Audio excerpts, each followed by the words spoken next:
Good evening, everyone, and welcome to the Northborough Select Board meeting of Monday, April 7th, 2025. My name is Mitch Cohen, and I'm the chair of this merry group. It is 6:34 p.m., and I'll call our meeting to order. We have no one remote tonight, so I don't have to do any crazy opening announcements.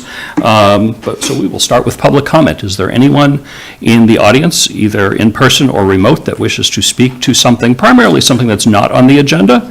And if there is something that you wish to speak to that's on the agenda, I'll be happy to recognize you during that agenda item. I see one person in person who will go first, then I see one hand up remotely, which will go after. Bob, if you could identify yourself, let us know what's on your mind. Thank you. My name is Bob Light at 48 Emerson Road. I just want to remind people that we have our first big event of the Northborough Revolution 250 Committee. It's going to be an exhibit, a photographic exhibit of the witness houses of Northborough. Witness houses are we have 27 houses in Northborough that were around during the Revolution. So there is a photographic exhibit at the end of April, from April 17th to the 31st. And on April 19th in the library, from 10 to 12, we have an open reception. And at the reception, we'll have the full display of the witness houses. The photographer of the witness houses was Michael Roman, and he's also a member of the committee as well as a member of the Garden Club, and he will give a brief presentation about his project. We also have two members of the committee who own two of the witness houses, the Whitney Parsonage on Whitney Street and the Captain Wood House on Main Street. And by the way, April 19th is the 250th anniversary of when the Northborough Minutemen left for Concord and Cambridge. And they left from the Captain Wood House on Main Street, so it'll be appropriate. So I just want to welcome everyone to that, and it has been posted on the town events meeting.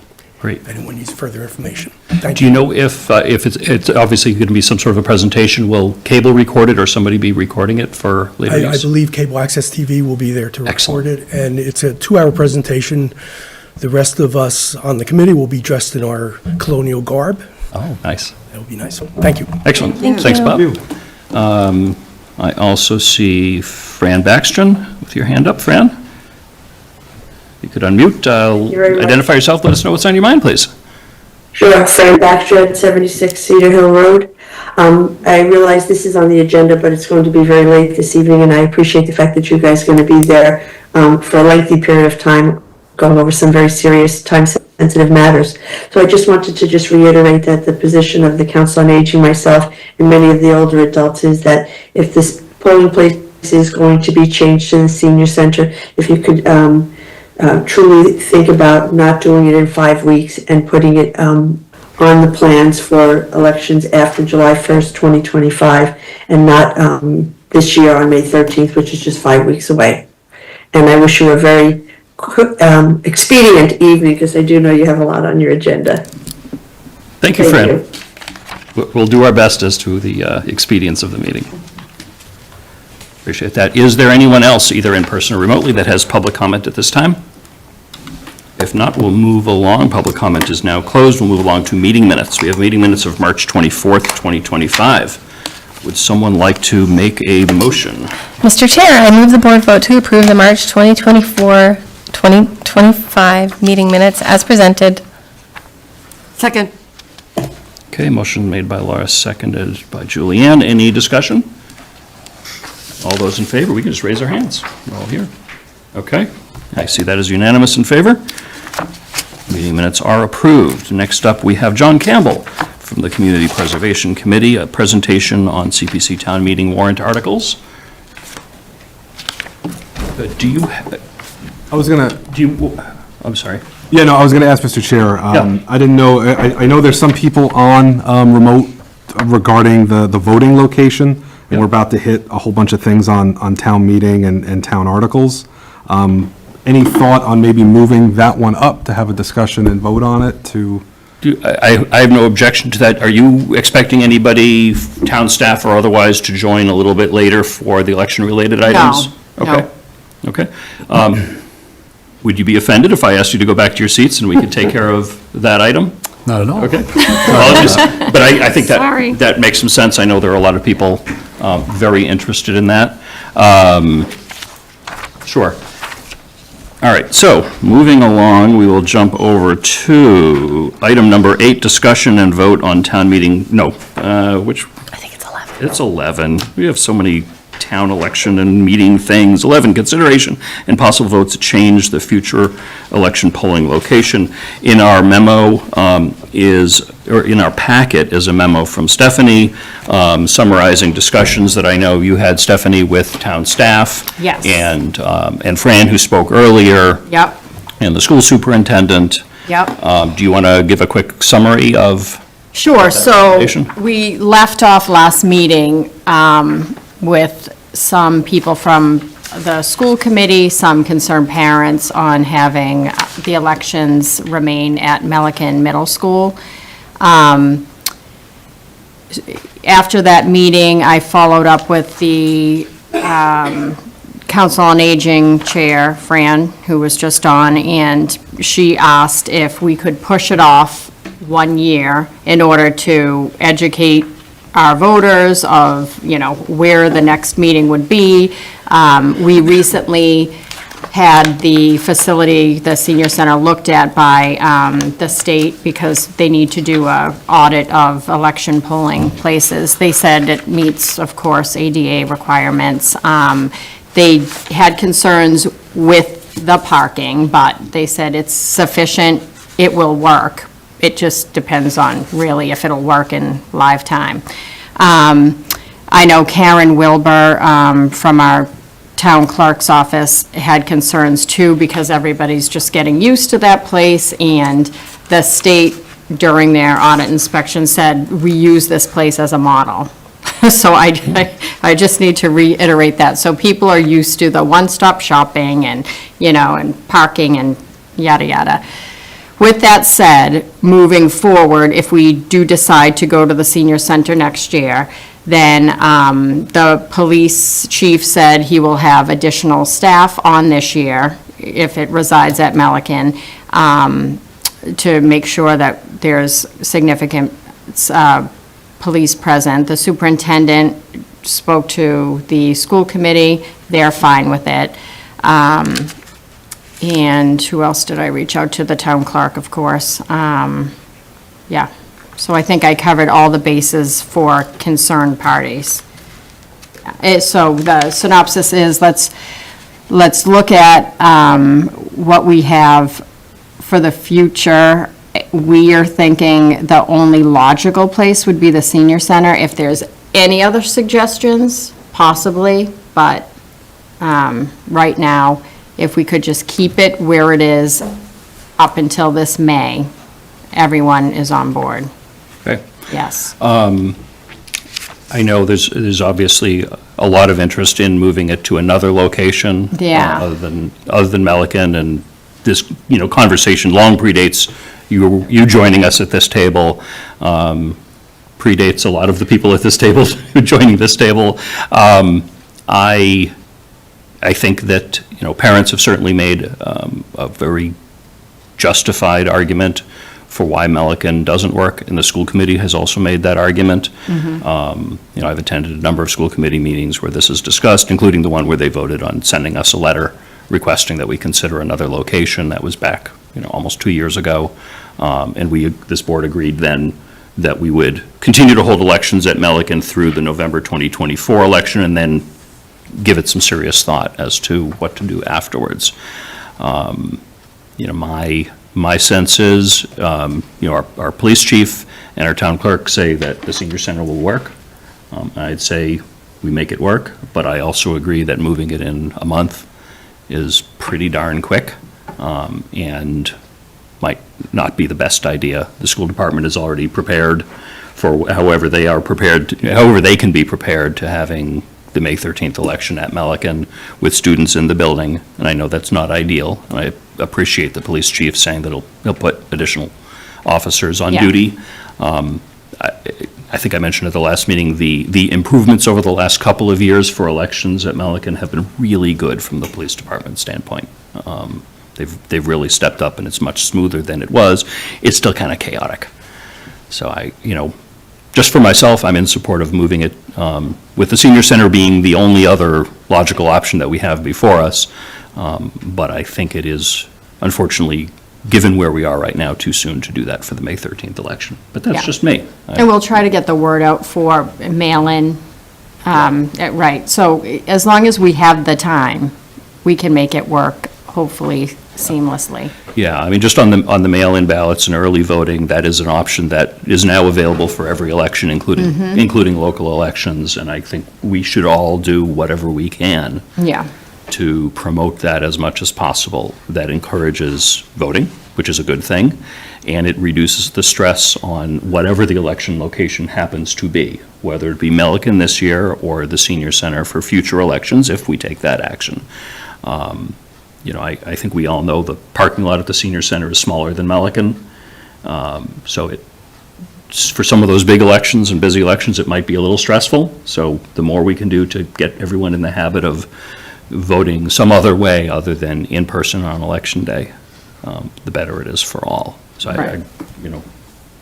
open to whatever comments, and I prepared a couple of options for a vote if we want to take a vote tonight. Right, yeah, no, I would say, I mean, that certainly sounds reasonable. I certainly understand the push to move it as soon as possible. I appreciate you, Stephanie, getting, together with all the stakeholders involved and coming to a consensus, including with the superintendent of schools. So if everybody who has a stake in this is at an agreement at a certain level, I don't see why we would sort of rush it if everyone involved has come to an agreement of I think, a fair course of action, which is hold one more at Melican. We have the police chief providing additional details and additional officers. And then we take a vote that, we'll hold elections either after that or however we word it at the senior center, and it gives us an entire year to role play it, to game it out, to break things without breaking them. Yes. And then implementing for 26. So I would be in support of that. Any other comments, questions from the board? I think, after you. Well, first of all, I'd like to apologize to the parents for not bringing this up earlier, so we could have had enough time to do it this election. But it only makes sense to get it right, do it, this is probably going to be a small election, and sounds like every effort will be made to make sure security is at its maximum, and I go for Melican this year, and then we'll do the senior center. Laura? I'm in agreement with everyone else. Are we able to make the motion that this will definitely happen for next year? Is that the way it's framed here? So my suggestion is, if the board has consensus on moving it for next year, that we take a vote on that now. We don't legally have to, because Okay. every election is its own little thing, and we Yep. execute the warrant, and that really defines formally where the location is. Yep. But if we are intent on moving it to the senior center next year, I think that is very helpful for everyone, so that Stephanie and her staff know that that's what everyone needs to prepare for, because there's some real work for that. The senior center needs to prepare for that. They need to plan their calendar and their schedule Yep. to accommodate that day for next year and future elections along, and that's important. Police department will need to prepare how they will accommodate that and, work for public safety there. Yep. Andy needs to, I don't know if he needs to have the senior center reviewed again by the state, or if that's all set, but he can. No, he that's can work. all set, Great. yeah, unless we came up with a different location than that Yeah. place. In Yeah. theory, if by, this time next year, if a different location drops out of the sky, Right, you never know. We could take this board can take a different vote and execute the warrant for a different location. Just if not a that school. works. What's that? Just not a the school. No, but I think this is saying, we've made up our mind, it's not going to be at Melican. That's the biggest point of this vote, and a very close second is, this is where we believe it will be, and honestly, I can't think of another location. I could think outside the box and think, oh, maybe there will be a space vacant at Northborough Crossing that we could use, or something like that, and that can work. But we can't predict that that's going to be the place every year, and people need consistency in their Right, voting yeah. locations. So that's probably what makes sense. I don't know if anyone in the public wants to comment on this, but if anybody does, everyone could raise their hands, but thus far I see nobody remotely or in person. Yeah, I would say, would a motion that says after May 2025, would that be? Yeah, I think. The most I think I preferred have- motion? I think I have that in there. That's the one that's Yep, in there? Yep. That would be fine with me. Okay. So, Mr. Chair, I move the board vote to hold all elections after May 2025 at the Northborough Senior Center. Second. Okay, motion's been made by Mike, seconded by Julianne. Any other discussion or comments? All those in favor? I see that as unanimous in favor. We have an election location change. Stephanie, you know how to let all the people know? I will. And everything like that. Mike, I appreciate bringing that up early. That was good for those who are very interested in that item. And now we will move along back to Regularly scheduled. regularly scheduled items. John, Laurie, come on up. I apologize for bringing you up and sending you back, but that, in the great to end, be back. that did make sense. Happy to be here. Okay. Do you have a presentation that you want on screen, and is it the presentation that's in the packet? Or are you just going to walk through verbally? I think I just gave you the Word version. Okay. Yeah. Yep. So- No, we had not intended to. Yep, that's fine. Then here, obviously, will a town meeting, so. Great. Good, thank you. Just for formality, I'm John Campbell. I live on Spruce Hill Drive, and I serve on the Community Preservation Committee. I'm joined by Lori Connors, who is our staff liaison. She's town planner. And my partner here, thank you very much. We very much appreciate the opportunity to come before the board every year and describe. I want to apologize. I'm going to interrupt you again. David, from Cable, I just got a message that says that the meeting is not broadcasting on cable. Oh. Figured I'd let you know that right away. Let's give it a few seconds, and don't worry, you don't have to leave your seats. Is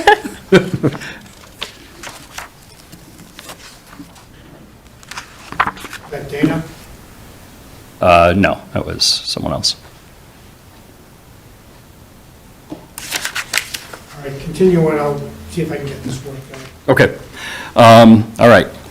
Please go ahead. I apologize again for Quite all the right. interruption. Quite all right. Anyway, we appreciate being here. The committee this year is working from a good budget. We project $840,000 of FY26 new revenues in CPA, along with current reserves, and that includes state match of $870,000.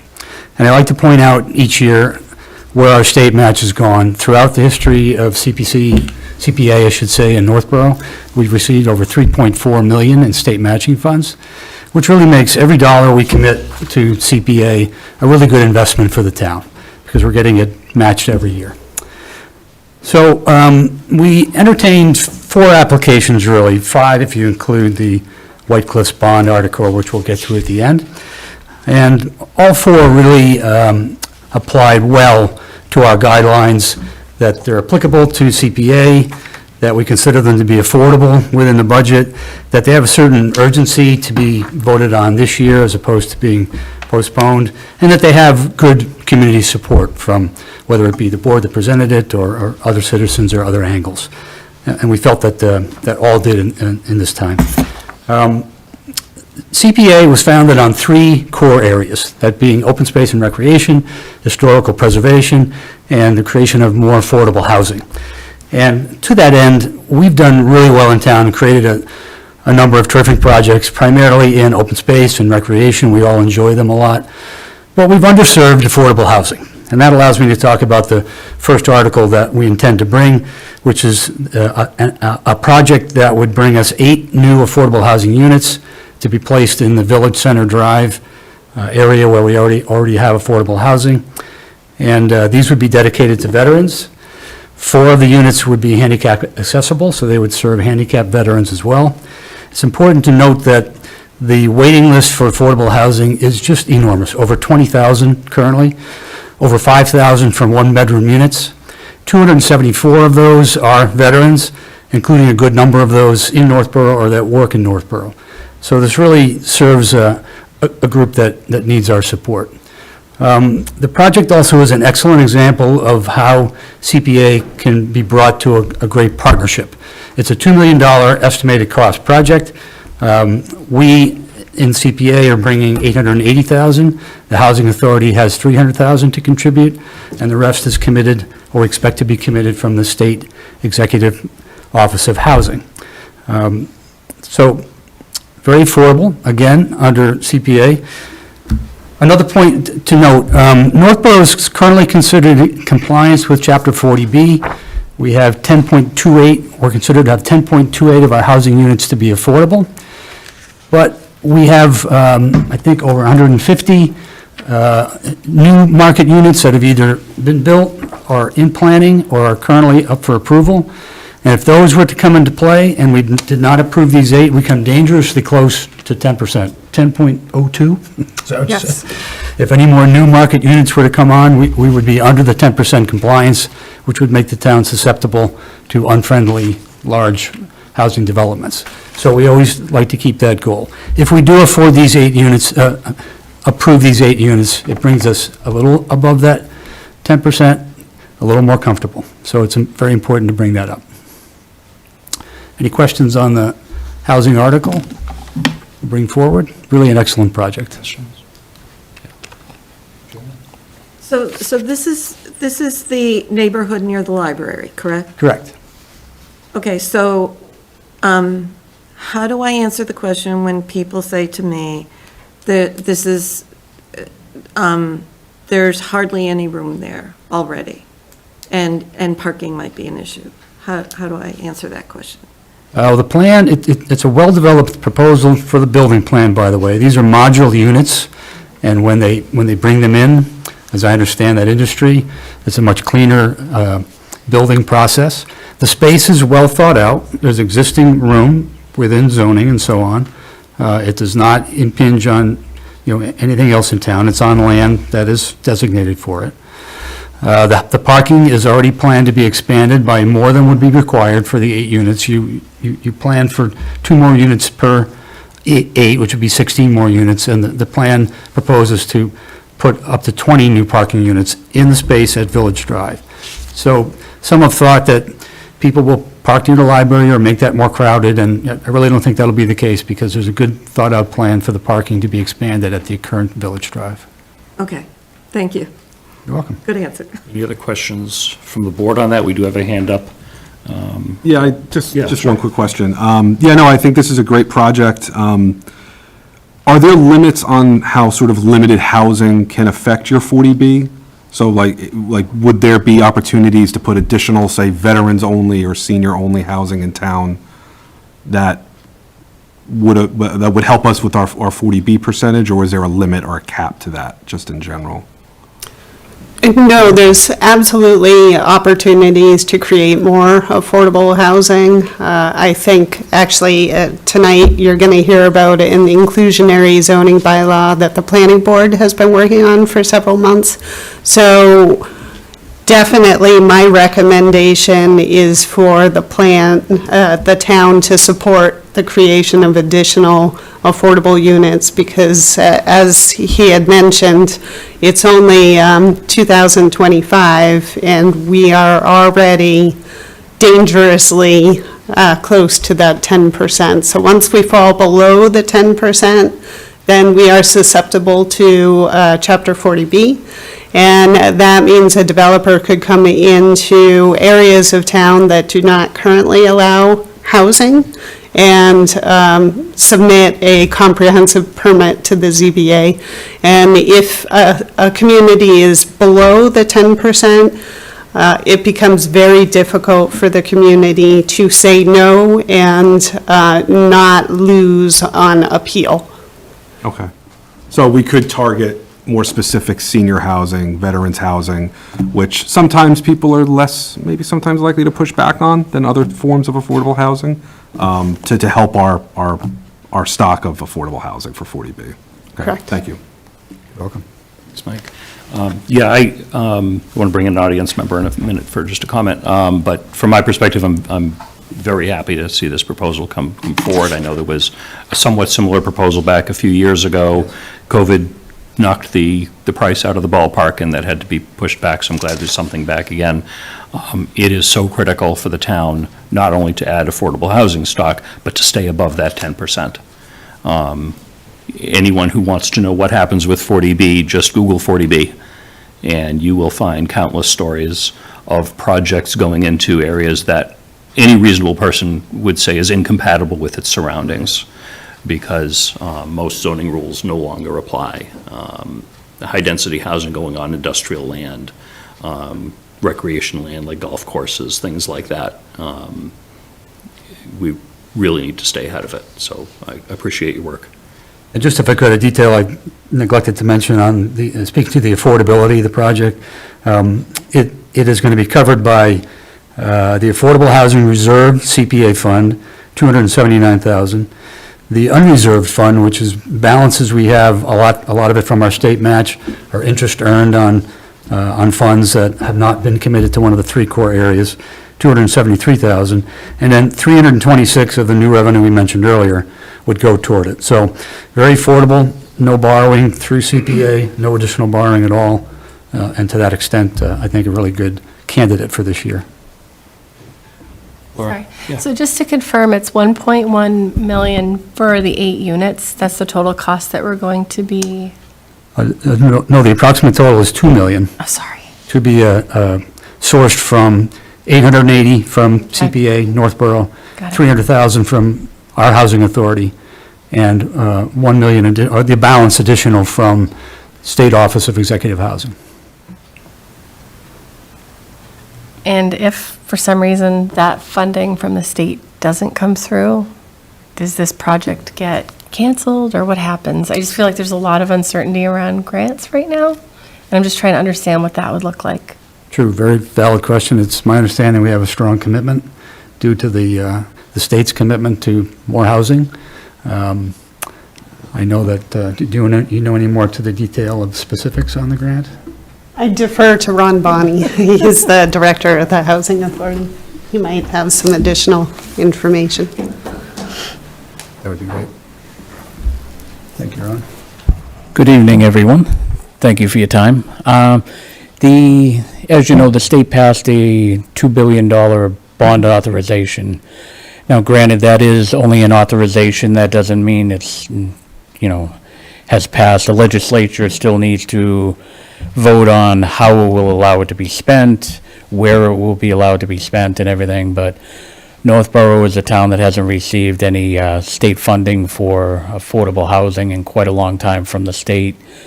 To use the words of the secretary, we're due. So we'd like to take advantage of that and move something along while that bond authorization is still around.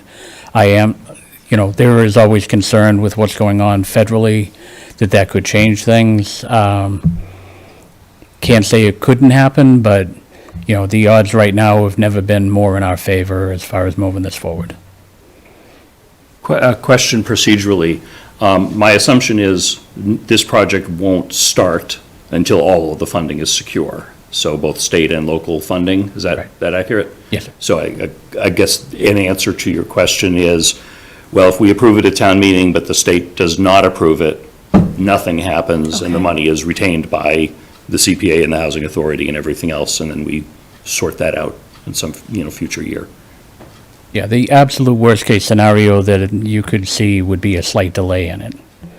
And that would be more the effect of tariffs on construction material or some specific type of, what a lot of my previous background is as a builder. So, some of the electronic components that come from one of our rivals in the tariff battle, as it were, is a lot of the electrical components that go into some of the heat sources and the environmental controls and things. Those have been slightly delayed, but usually those are delayed actually after the building's already done and you're waiting for it. So with that knowledge, the moment it looks like the state's about to approve, we will order all those components long before the building's actually up. It's the same strategy we're taking with the fire station, is a lot of those components that we know will take a long time get ordered early. Thank you. We've got a comment or question from the audience, Amy Paretsky. If you could identify yourself, let us know what's on your mind. Amy Paretsky, 47 Indian Meadow Drive.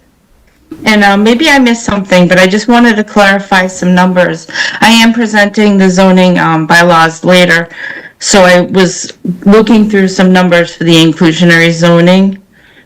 And my numbers right now, we have 10.28% before we go under, and everybody always says, oh my gosh, we're dangerously close. But in my calculations, we would need to do 165 new houses or new units before we go under 10%. And I think I missed what Lori and John said, like how close we are. I added up up until 2023 with the MBTA numbers, and we still, we're not close to being below. We're still at 165 to go. How many did we do in 2023? And did you just say how many units need to be built before we go under? Yeah, so I just evaluated based on projects that I know are in the queue. For example, we have 88 units in an assisted living development that was approved on King Street. So some projects, I have a common driveway project that was just purchased by a developer, which goes back about 20 years, believe it or not. Those are 8 units that are going to be built within the next couple of years. And then we have some other projects that are in the queue. So when you total all of those together, units that have already been built since 2020, projects that have already been permitted but have not yet been built, and ones that are anticipated, the total is 150 units. So you're correct, 165 units would bring us under, but we're already at 150 units. So there is a lag. Currently, what they use as one of the multipliers is the 2020, oh my goodness, can't think of the word. Census, yeah. Every 10 years. Census, that is what they use to calculate. So right now, we're using the 2020 census, so they won't start using the 2030 census until probably around 2033. So there'll be a big adjustment when that happens, unless, of course, they could change the way they calculate it at any point. So right now, they do the census approximately every 5 years, so they could change, and then we could see the jump sooner. But that's pretty much the figures as they were most recently calculated. Okay, not to put you on the spot, I calculated 35, so I'm like, how were your numbers so different than mine? But I didn't calculate in the 88 for King Street until it actually happens, because he might not build it, we're not sure. And so I had the number as, we still had 165 minus 35. Thank you, Amy. Okay. And one other comment I wanted to make, I had a question about this housing, the veterans housing. Will it be for senior veterans or is it just for veterans? Because I was wondering if anybody reached out to the seniors. I've looked into affordable housing a lot recently because we've discussed housing on our board now for 2 years. And I've heard that the seniors aren't really thrilled that, everybody keeps saying we need senior affordable housing. So I'm not sure, are the seniors okay adding veterans into the senior housing complex? And if there's such a demand for senior housing, then I was just curious why we're going forward with the veteran housing. Not that I have anything against veterans. I think it's great to do things for veterans for sure. But is the best place for it to mix it in with the seniors? Thank you, Amy.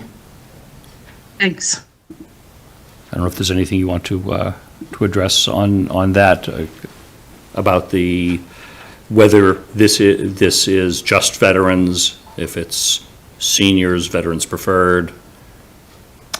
Well, Village Drive is not a senior-only Right. housing complex, right? It's also for disabled folks of any age. So it's my understanding that the veterans would be of any age. Ron to the rescue. Sorry, and actually, I'm a vet myself. Currently, veterans already receive a preference in senior housing as well as disabled housing.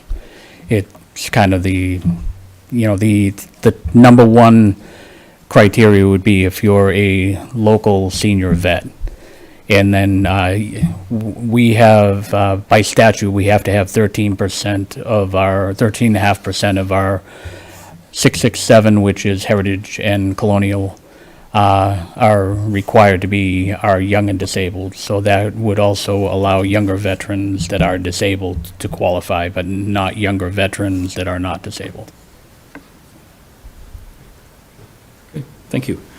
All right. Any other questions from the board on this project? Amy has her hand up again, I think. Amy, did you have something additional? For Amy Koretsky, 47 Indian Meadow Drive. My question is more for Ron Bonney. I've reached out to him a couple of times because I have been working on housing for 2 years, and Rick had said reach out to Ron, and I never hear back. So I'm like, Ron, is there a way for me to either set up an appointment with you, or is there a different email that I can reach you at? Because I've Is there a way we can tried to. stick to the articles? Yeah, let's, we can get you Amy's email address if you don't have it already and make that Great. connection. Sure. Okay, Thank you. thank you.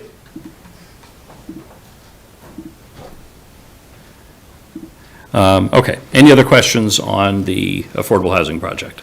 No, thank you. Okay, Thank you. Okay, so the next article we are proposing is for the Conservation Fund to add $200,000 additional.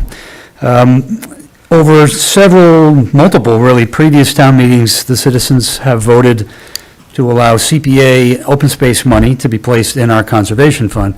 There, it gives us more flexibility in spending it for opportunities that come up in land preservation and other conservation projects that meet CPA criteria. That's usually governed by the Open Space Committee making a recommendation and our Conservation Commission backing it almost every time. And so we've been very fortunate in town to preserve large swaths of open space, create our town common, create new trails, and so on.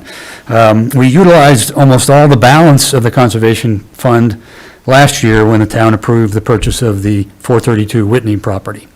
And so the Open Space Committee proposed to try to bring the balance back up again for future purposes. Conservation Commission was in support of this. We also hope to have confirmation of $200,000 additional coming to us from the state DCR for their contribution to the Whitney Street project. So with this and that, we'd have more than $400,000 back in the Conservation Fund, giving us a decent balance to work from. The goal has always been, the goal of the Open Space Committee has always been, try to get it up near 1 million, to be in position again when a property would come up that we would choose to preserve rather than allow more development that might not be as suitable. We would fund this from part of the new revenues coming in FY26. So once again, met all of our criteria. thank you. Any questions or comments on that item? Nope. Thank you. Very good. Moving on, the next article that we plan to bring is for a new Revolutionary War monument in the amount of $10,758. And this would be a new monument in town to help preserve the memory of those 124 town residents that participated in the American Revolution, including 50 that were Minutemen. This also is going to be part of our, or would be part of our plan in the Northborough Revolution 250 Committee's presentations to the town. Right now, the proposed location for this is in the area just to the west of Town Common, where we have other memorials already. This would sit down in front, and it would be a memorial that would list, the specifics about the American Revolution, who fought in it. We felt very fitting and very much in concert with other things that CPA has approved for the historical category. And also very affordable. Do you have a design yet?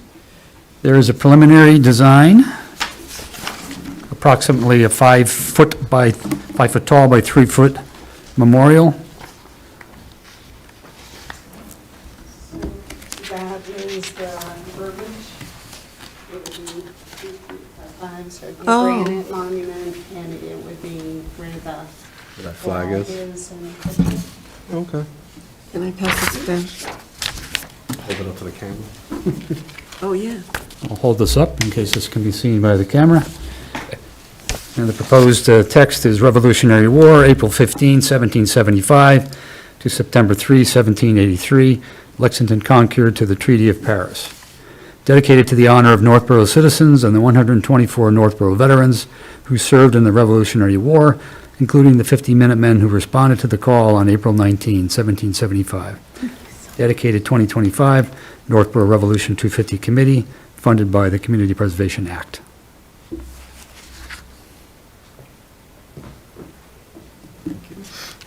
Any other comments or questions on this item? John, in our packet, we had White Cliff's design after Conservation Fund. Did you cover that? I have not covered it. Okay. Certainly am going to cover it. Okay, you may just have a different order of things. I just want to make sure we I, didn't miss it. Whatever order you want to go in is fine with us. Unless I start moving stuff. Threw us all off tonight. You had your one shot, that's, My apologies if I had the order wrong. Is that, did that change? We had it as 38? I think we ended up changing the order Okay. in the presentation versus this letter, so okay. Well, sorry for the again, confusion. I just want to make sure we don't miss it. Let me not gloss over the most important article perhaps this year. And that would be for, and yeah, it's me that glanced over the memo, not you. So this article would be for what we're calling White Cliffs Design, but it is really for the architectural and related services for a project that involves the first phase of the removal of the additions to White Cliffs. These are the kitchen, the ballroom, the east side, all things that are not considered historical. And they pose the greatest threat to the integrity of the building through moisture and mildew that has already harmed some of the building. So really the way to look at this is what we need to do to stage the building for the next phase for White Cliffs, be it by another party or be it by the town, to make use of the beautiful building that we committed to preserve. We expect that this would be a 2-phase project, and we expect that if approved by the town at this town meeting, that the Community Preservation Committee would consider again next year and bring forward to town meeting an additional article to fund the actual demolition and the buttoning up of the building, if you will, with temporary but weatherproof sides to where the additions came off. Again, to put the building in the best position for the next phase. We know that there are opportunities that are coming. We hope that there is another party that will help us, or we hope that the town decides to bring it forward to use it municipally. But whichever that is, we've got to do something soon with some urgency to prepare the building and to get rid of the additions. So this is a $93,000 article, but once again, it is not for the demolition, but for the appropriate preparation, architectural studies and so on that we need to go out to bid, to bring in the proper contractors, and hopefully do it for a reasonable budget. What we expect that second phase is going to be something in the neighborhood of $700,000 for the actual removal and demolition work. So we're bringing this to this town meeting, and during the presentation at town meeting, we'll hope to lay out the details of how the additions would be brought down and the benefits of it, and again, what Phase 2 would bring. Thank you. Any other questions, Laura? I just have a question for Steph, I think. Is taking the additions off going to affect the RFP for White Cliffs? No, not at all. If anything, it will enhance it because we're helping. It would be millions for them to preserve. So if anything we can do to help Okay. that process along, absolutely it would be welcomed. Thank you. Questions? Question, I think the first phase, right, the 93 is a reasonable amount to swallow, especially from Community Preservation Fund. the estimated 625 to 700 that would come after, would the funding from that also be coming from community preservation, or would that be an ask of some amount of free cash or debt? What's the projection on that? It's expected that it'd be fully funded by CPA, either through reserves or new revenue. Okay. Even if the town were to approve everything we bring this year's slate, there'll be an over $300,000 reserve still in our so-called unreserved balance. That will probably grow from state match and from some interest. Okay, and that's separate from the open space piece that were funding in that other article, right? Correct, Those are definitely- correct, okay. completely separate. Completely separate. You know, just as a reminder, by law, each year we must fund at least 10% to the three core areas of each, but it leaves, the vast majority of it for our discretion to apply to one project or another. This year's large project, affordable housing, which, as I mentioned, has been sort of underserved in the total picture so far. But next year, if this year's expected projected revenue is 840, it's should be at least that or more in next year's projected revenue. We'll get some state match, and so we should have affordability for something in that neighborhood, well within CPA with no additional borrowing. Okay, and then kind of what's the idea of roughly the timing of it? So if this does get passed at town meeting, to use that 93 to get the, the services to figure out how to take that addition down, what would be the timing of completing that study? And then, like, would that be something, a few months, end of the year? I can answer that. So if town meeting article was passed, then we would have to go out to bid. It would take us a few months to secure a contractor, designer, which works well because we can't access the money until July 1st anyway. So it would take approximately 6 months to complete the study. So we should be done with that study in plenty of time for next year's cycle. So we will be advanced at a sufficient degree to be able to apply by the November 1st CPA deadline. And then, of course, we would be able to update as the design is finalized. So by that time CPA is ready to vote on their recommendations, which is typically February, that study should be complete. Okay. And then if, say, an RFP is found to be advantageous and the board and the town wants to move forward on something like that, this would then, if we already done some of the legwork, would just make it more Advertising. attractive Oh, yeah. to somebody. Absolutely. Okay. All right, thank you. Laura? So once these additions are removed, will there be a way, because not having this municipal space when there's always a need for meetings, would there be a way for the community to be able to use, if the RFP, if there's a delay?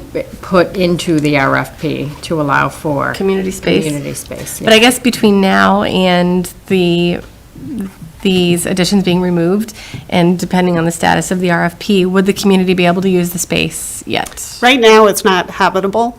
Okay. So there are no functioning utilities, Okay. with the exception of a little bit of electrical. Okay. So without having improvements made to the utilities, of course, there is a mold problem, which also needs to be addressed.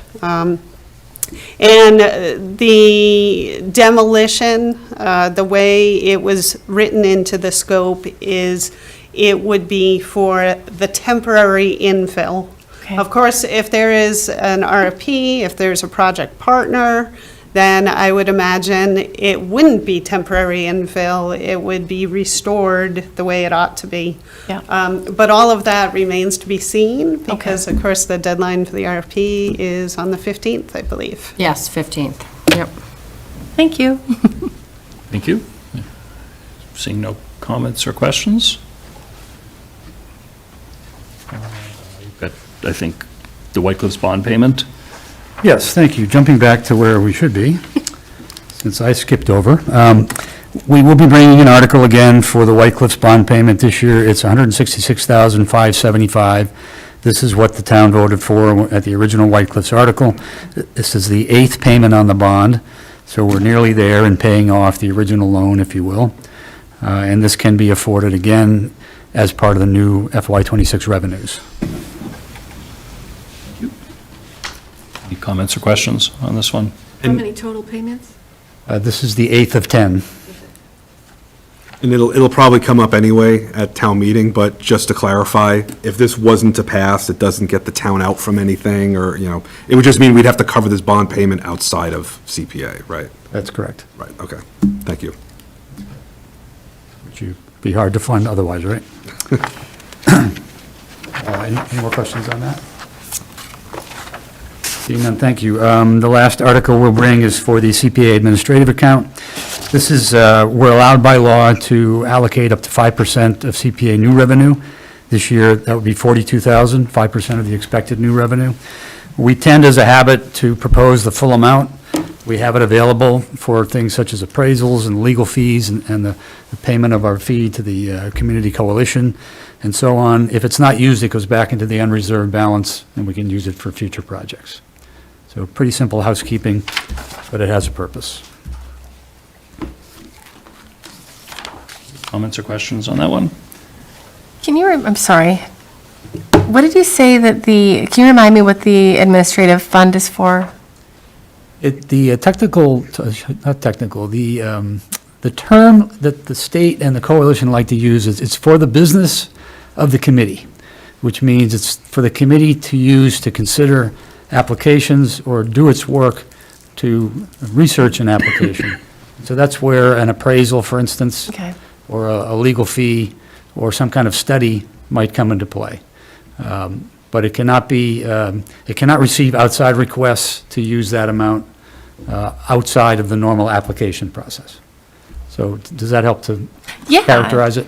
And if for some, like, if you need an appraisal, what's the process like for, so do you approve that? Does your board approve that if there's an appraisal need, or what does that process look like? Yeah, so for instance, let's say we had an application for preserving a parcel of land. Yep. And to get to the right price, we have to appraise it. The town only pay the appraised value. So the committee would then determine, okay, we need this appraisal, and we would vote. We want to take it from the admin fund. But that would occur just within the committee, and then we would pay the appraiser, and it would come out of that balance, as would be governed by our terrific town finance manager. Thank you. Nice plug. Yes. Always got to take care of the money guy. Yes. No, I thank you for answering that. You're welcome. Very good. Any other comments or questions on this item? The CPC, while we're here. John, Laurie, thank you very much. Thanks very much for your time again. Thank you. Thank you. Very good. Next up, we have Amy Paretsky, Planning Board Acting Chair, presentation on zoning town meeting articles. Laurie, I assume you're staying with us, and Amy, I will bring you in as a panelist.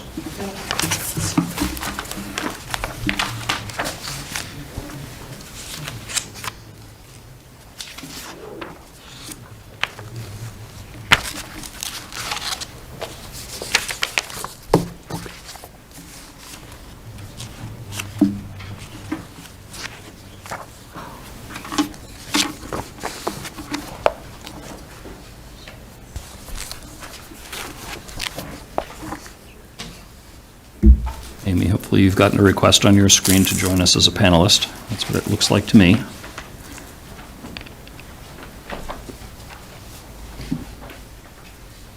Okay. Amy, your hand is up. I'll allow you to talk, and you could tell me if you're having any technical issues or anything else. Hi, Amy. No, twice I got a message saying, would you like to join as a panelist? And I hit yes, but nothing ever happens. You can't seem to hear me. Oh, let me But try I it. did get invited twice already. Okay, so at least I did there. I'm going to try one more time, only because I believe you have a presentation to provide, and I don't think you can provide that unless you are indeed a panelist. So Right. I'll try one more time. Sure. So I clicked join as panelist, Yes. but nothing happens. Uh-oh. It's a technically challenged night. Yeah, David, I can't imagine you have any guesses. Maybe she should For a handout? Try to put your hand Yeah, down. put your Amy. electronic hand down, and then I'll try it one more time, although I think we tried that first. I think if she's made a co-host, she'll be able to share her screen. Yeah, that's true, we could do that again, all right. Let me try the panelist one last time. Panelist, be a co-host. Right, oh, yeah. Good call, She all said right. she It does was- say Amy Paretsky will be rejoining the webinar as a panelist. However, you're still listed in the attendees section. Sorry. Okay.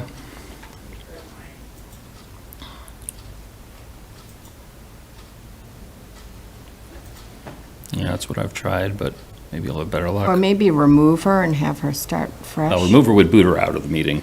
That's what I mean.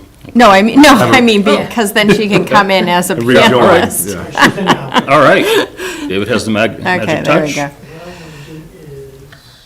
Hi, Amy. Hi. There she is. Hey, I guess 6 times a charm. thank you for being patient. I'm saying approve, I mean, I accepted, but nothing ever Yeah. happened. Yep, not sure. So Okay, now, can I share my screen? please do. I don't see a link, well, maybe it's under here. Do you see the share button? Yeah. She's got it. Yep, uh-oh, it's not the right one. Let's see.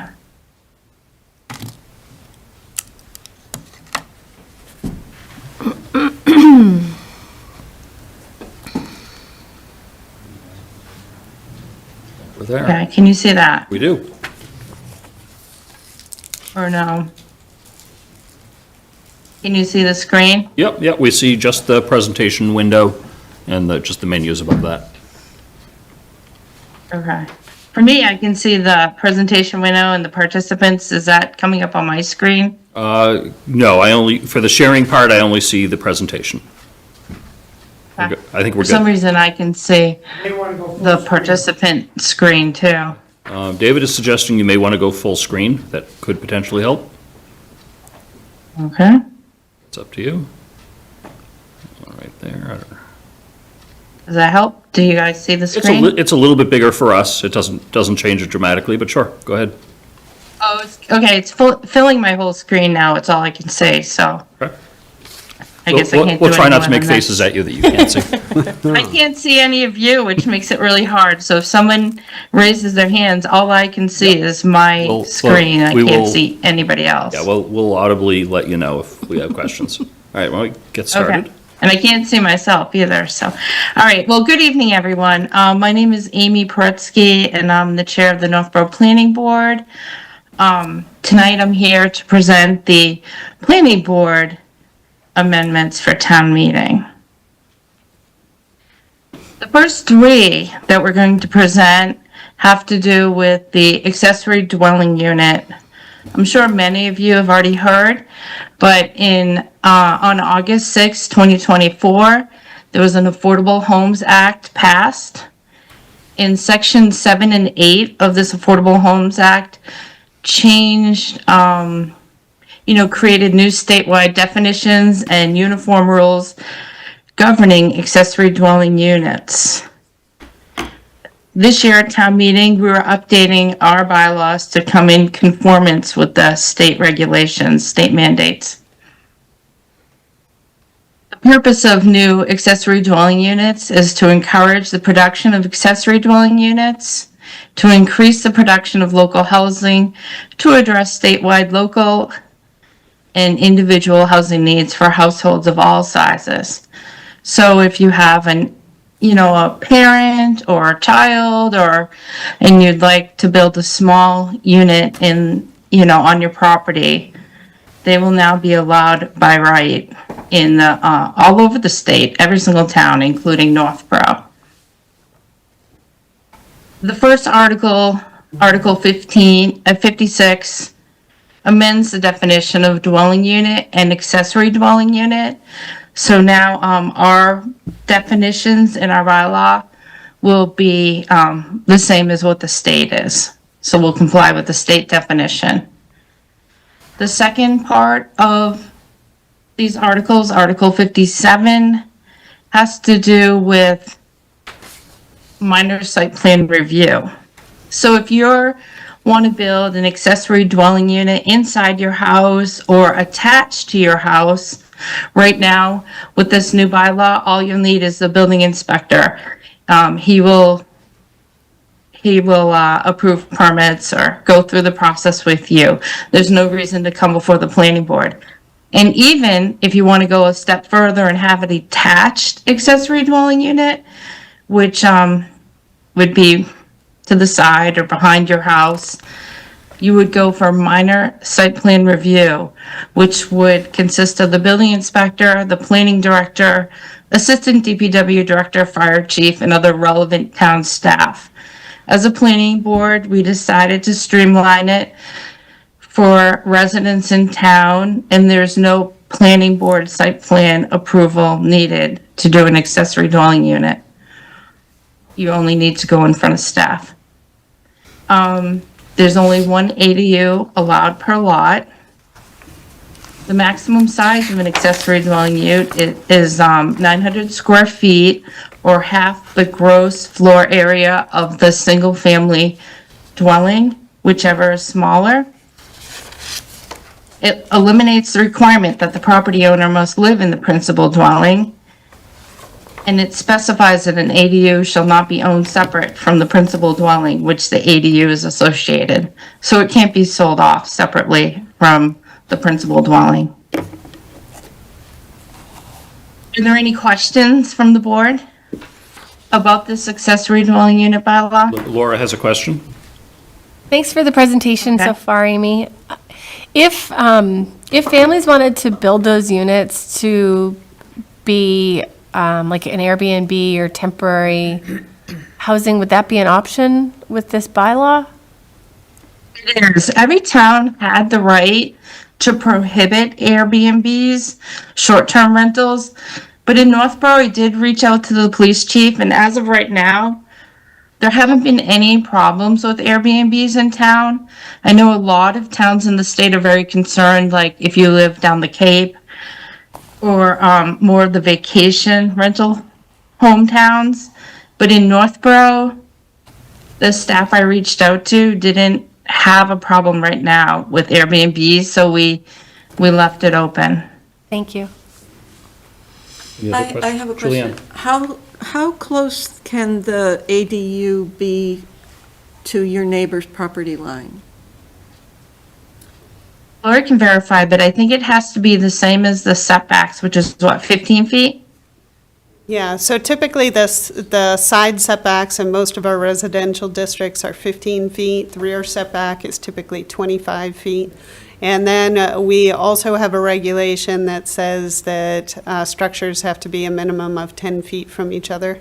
So if you had a single-family home, then your accessory dwelling would have to be no less than 10 feet from the single family. Not very much, 15 feet. It's our side setback. So typically, if you have, so you have your lot, so you have to be 15 feet from the side, and then the structure on the abutting lot also has to be 15 feet, so it'd be a total of 30 feet apart. But the ADU really doesn't change that at all, and this Correct. would need to fit within the same bounds. So it's the same whether it's a garage or if it's a shed over 200 square feet. It's the same dimensional requirements for all. Laura? So I think right now, if you're going to build like a shed or something, you'll have to go in front of the ZBA or different boards. In these cases, if you're going to do an accessory dwelling unit next to your neighbor's house, is there a public hearing process? Because if they're not going in front of those boards, then what does that look like? How are the neighbors going to know that these things are happening? So the only time you have to go to the ZBA is if you can't meet the setback requirement regardless of what it is, whether it's a house, a garage, an accessory dwelling, or whatever, then you'd still have to go to the ZBA, and abutters within 300 feet would be notified through a public hearing notice, and then we advertise for 2 weeks in the paper, and But if- also on the website. Thank you for clarifying that. So in this case, if the accessory dwelling unit fits within the zoning bylaws, they don't need to do any public hearing or neighbor outreach? Correct. And that is the situation today as well. Okay. So right now, we have by right accessory dwellings, so those are just permitted by the building inspector Okay. with no further review. Okay, thank you for clarifying. Okay, Amy, no other questions on this one? One more. Oh, one question. more, sorry, Mike. Yeah, sorry. So I know Laura had asked about Airbnbs, and, it specifies the ADU shall not be owned separate from the principal dwelling for which it's associated. But could somebody add an ADU as essentially another rental unit on like a multi-unit property, or? Absolutely. So the law has really changed quite a bit. So now accessory dwelling units can be associated with principal dwellings, and the principal dwelling could be a duplex, could be a triplex, could be a multifamily. So it is a big change from what we currently allow, which is just, you can do an accessory dwelling with a single family only. So if you have a triplex, for example, and you do an ADU, so now essentially you have 4 units on a lot instead of 3. And that's by mass general law now with this new law, we can't work around that, or? We cannot, no. They were pretty strict about it. Like, both of the units can be rented out. If you have a house and you build an accessory dwelling unit, you can rent out the accessory dwelling unit, or you can rent out your house and the accessory dwelling unit. They're hoping to get more rental units out of these accessory dwellings, I think. But, yeah. Thanks. Laura has one more. Sorry. How is this going to affect our 40B threshold? It will. So It's adding to the denominator, but they are not allowed to be affordable. Inherently, they're going to be more affordable because they're smaller, but the state was concerned if they added an affordable housing component to it, it would hold back people from doing it, because to have an affordable housing unit, there's a lot of paperwork to go along with it, and some people may not choose to do it. So the state made it mandatory that these cannot be allowed as affordable dwelling units. So we've gone to a lot of webinars and panel meetings about this, and it is a concern among a lot of towns across the state that this is going to push towns below the 10% who have been working so hard to stay above. So to your comment there, Amy, where they're worried about places, I mean, I guess my initial understanding was like, we have to make these zoning laws because of changes to Massachusetts law. But are there towns that are like, almost like with MBTA, like, no, we'll see you in court? Or like, how does that work? Like, if this doesn't pass at Well, town it's meeting- by right, so they wouldn't have any recourse. I mean, the town couldn't stop them. I think, by right. in theory, we could direct the building commissioner to not issue permits for ADUs. That would be against the law, but if we directed him and he decided to go along with that, anyone who wanted would sue us and trivially win. Right. So I don't think there's any real recourse because it's state law. So the way it works now, because this law went into effect on February 2nd, so we're in this in-between period of time where our current accessory dwelling bylaw does not comply with the state. So what building inspectors are advised to do is to ignore those pieces of our existing bylaw that don't comply. So for example, our bylaw says that the property owner has to live in one of the units. So he has to ignore that. It also says that the maximum size of an ADU is 800 square feet gross, so he has to ignore that. So All right, he's so if- kind of in a difficult spot. So really, whether this passes town meeting or not, it's the law. It's just, we're just updating code and need it through town meeting to match the law. Yes, yep. I definitely appreciate all the work that you've put into this, and my questions aren't because I recognize that it's mandated by the state. It's just more to understand the impact to the community. So I think this is my last question on this, but a lot of the parcels in town are small, and then there's a lot that are really big. How many houses would qualify to have that ADU component?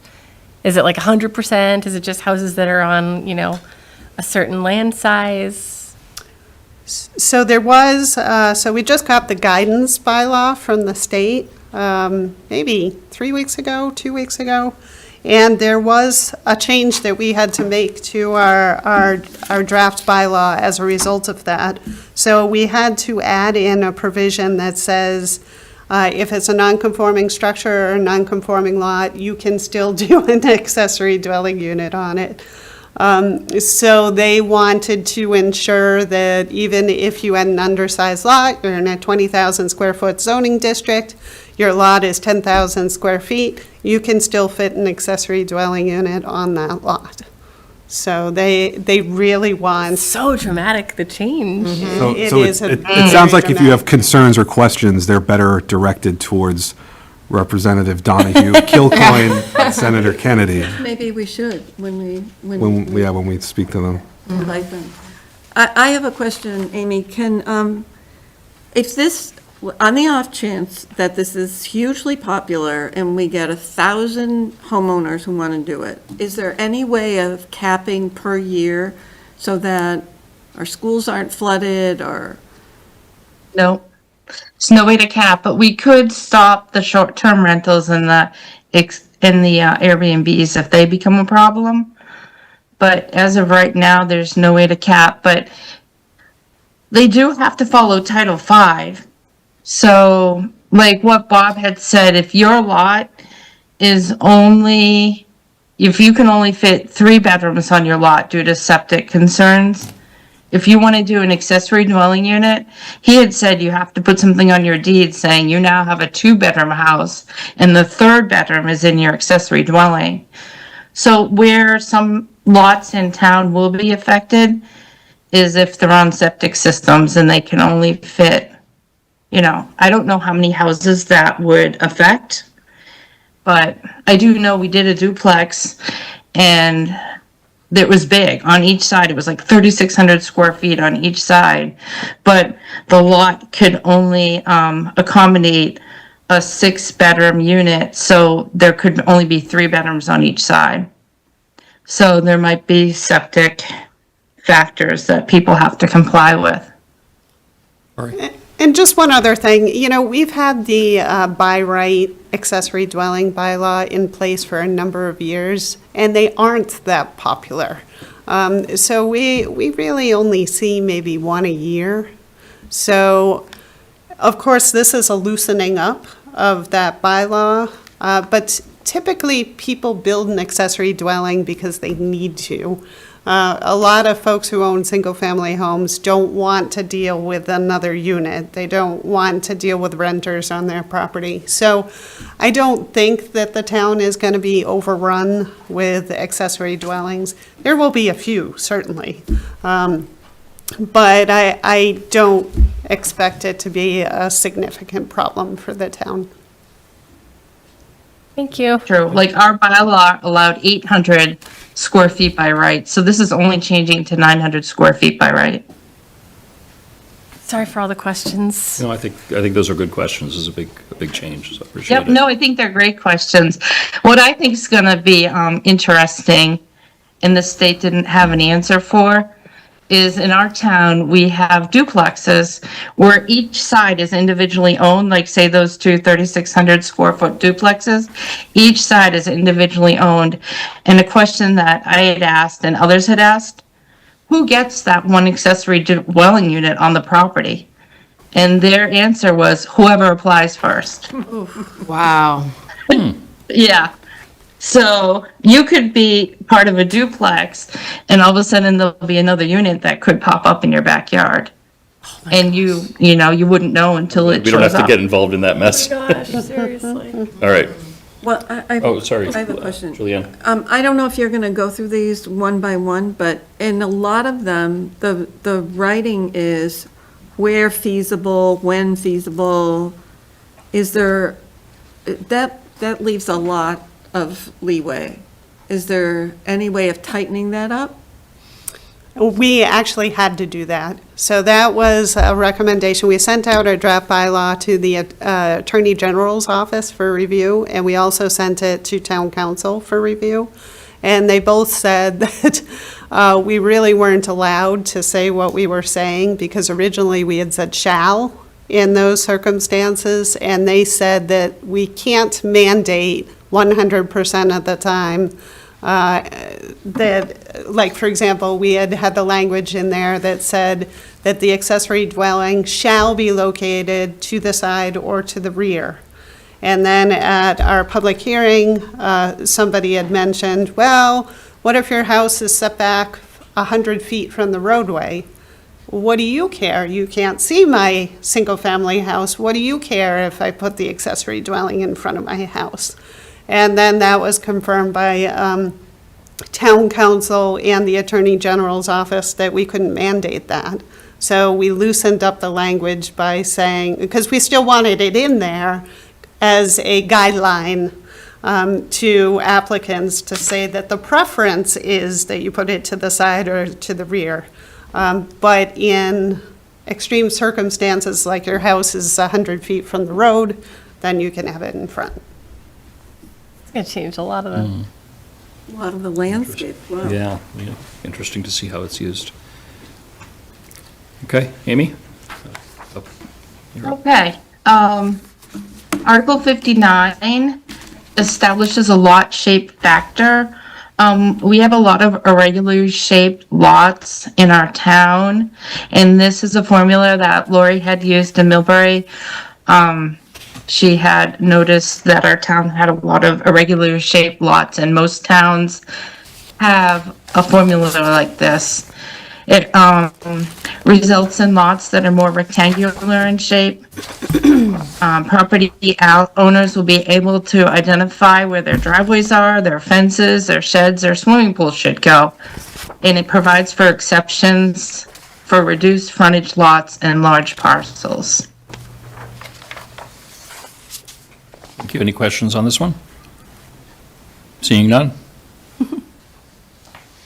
Okay, Article 60.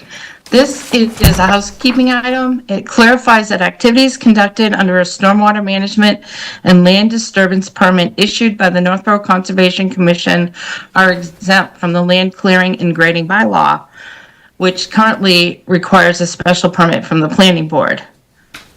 Adopted in 2021, the stormwater management bylaw is more restrictive than the land clearing and grading bylaw, making it costly, time-consuming, redundant, and unnecessary for an applicant to have to obtain both permits from the two different permitting authorities. The new language is consistent with longstanding staff interpretation. Thanks for clarifying the language. Okay, any questions, comments? No, I like. Okay, Nope, no, okay. Article 61 is a sign bylaw. Last year, we went through the highway district.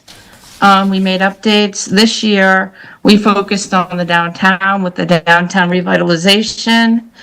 This sign bylaw permits a greater variety of sign types, including awning signs, projecting blade signs, and sandwich board signs. We updated a couple of the definitions. And it also provides a mechanism for the Design Review Committee to review wall, projecting, awning, and freestanding signs, but only in the downtown. Laura? Does this include I've seen like TV style message boards and windows? Electronic? Well, there was one once in the coffee shop. I don't know if there are any more. Okay. But there was one once in the coffee shop downtown, and that wasn't allowed. Okay. That was a TV in a window, and it was projecting out. This projecting blade sign is actually, see the picture? Can you guys see my screen? Yep. There were some pictures of signs that actually project horizontally out from the wall. That's what I mean by projecting sign. It's a blade sign, really. And can you see it? I can't I can't really see. Is it the top picture or is it, Yeah. oh, Can yeah, you see yeah. like this ebb and flow Oh, okay. yoga? Yep. Oh, that's the projecting That's the style? projecting sign. I don't know, Laura, if you were thinking like of I was thinking like the video projector, like the projection. projector light signs. Never mind, sorry. So you're saying that No, is not We have a allowed? definition for projecting, and it's this type of sign. Got it. Wait, that's not allowed? Nothing. They are allowed now, under They are the allowed. updated sign bylaw. Okay. So right now, we only have a definition for projecting signs in our sign bylaw, but no standards for them. So this provides some standards Got it. for them. Thank you. It is confusing. I thought the same thing because we did have that video sign downtown for a little bit. Amy, I've got a question on, so reading through the language about signs on the front, maybe the facing edge of the gambrel roof. There's a business downtown, a relatively new sandwich shop that's next to Richdale Convenience, and I think Richdale has a sign on the gambrel that predates. It's been around a long time, and I don't think the sandwich shop operator can put a sign in that same place. Does that change now allow that owner to put a sign there if they wanted to? It's not. Okay. So right now, rooftop signs are not permitted, and that on a mansard roof is Okay. technically the roof. So, Mansell, not Gambrel. I Yes. don't know roofs. Okay. yeah. That's too bad. So that's Yeah. why it's not allowed. Okay. All right. Okay. Any other questions on this, on the signs? No, thank you. Okay. Amy, go ahead. Okay. Let's see. Oop. Okay, the next section is Article 2, which is an inclusion of affordable housing bylaw. Section 9 of the zoning act authorizes communities to adopt bylaws that require a certain portion of affordable units within an overall development to be built as affordable units. And this came about because we have been talking about housing for the last 2 years, whether it was the MBTA bylaw, the ADU bylaw, and there always is a discussion of, we're getting close to that 10%. What can we do to stay above the 10%? So a tool that we have is including an affordable housing bylaw. And it promotes housing that is affordable to low and moderate income households. What it does is every town has the choice to decide what the number is to trigger it.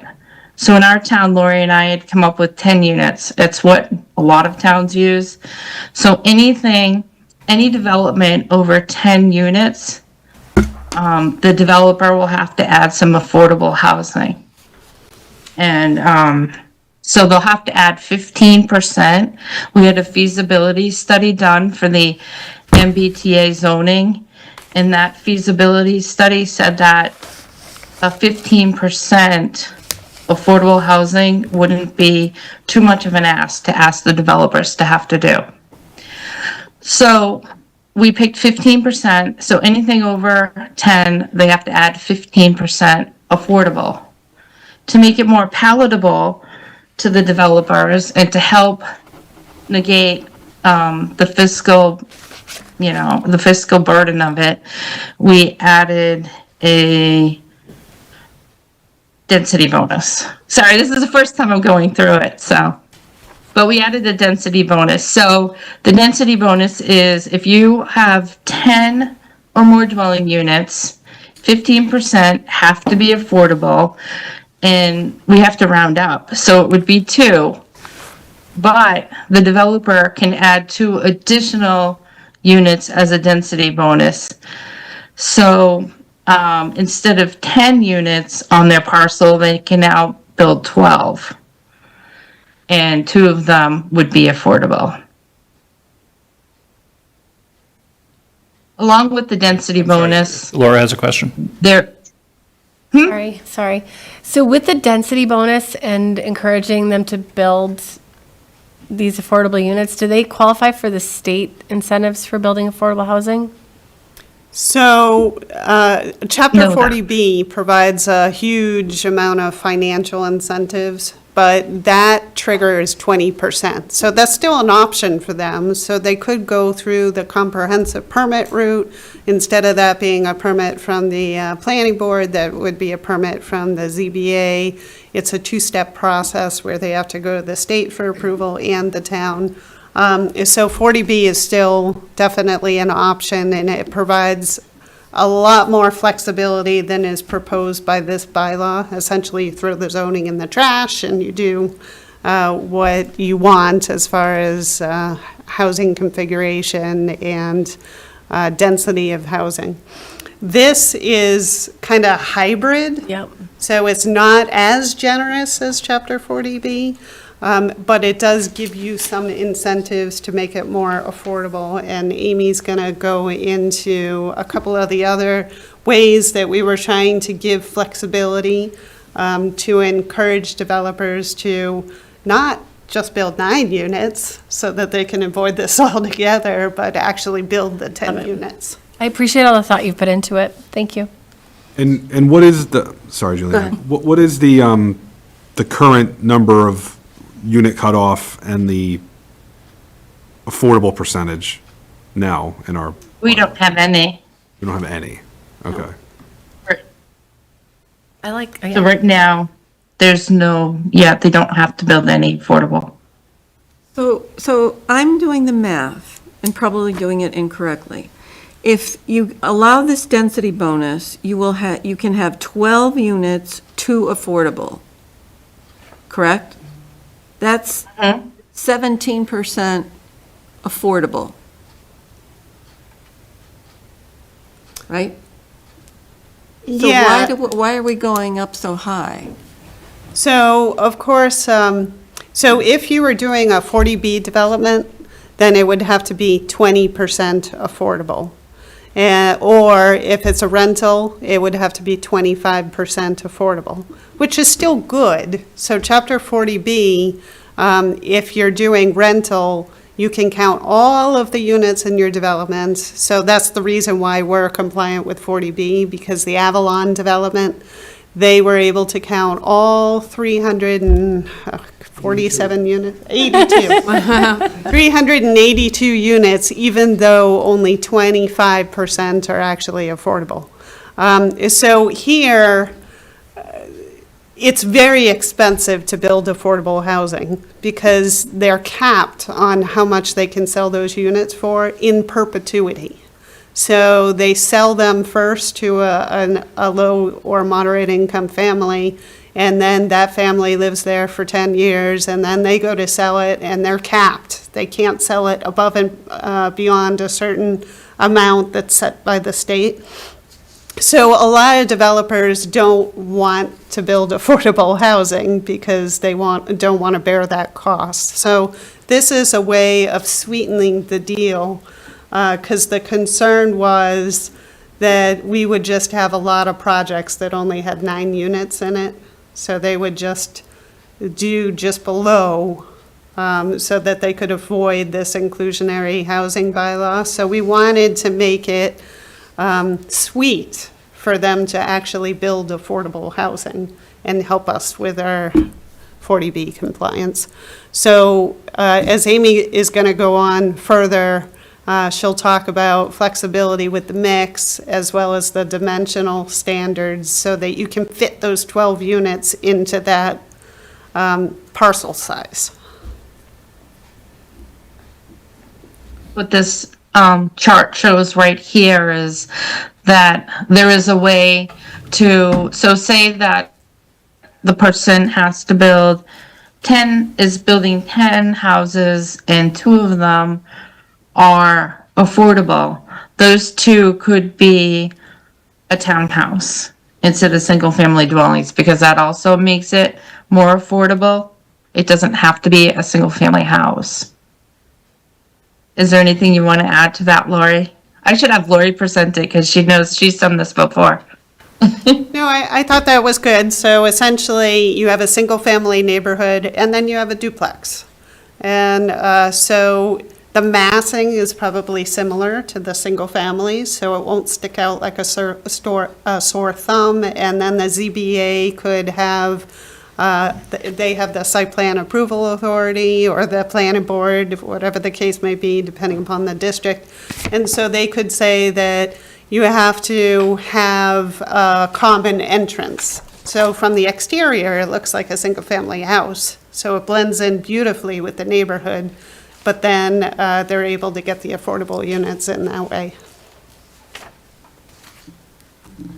Thank you. Does anybody have any questions Just, on this part just of the kind of, density bonus? yeah, just kind of curious, so I guess why the cutoff, so like if you're worried about people going underneath the cutoff, why not have a lower cutoff and say make it, I don't know, 10% or like a lower percentage or a lower cutoff? What was the reasoning behind the 10 and the 15, just roughly or quickly?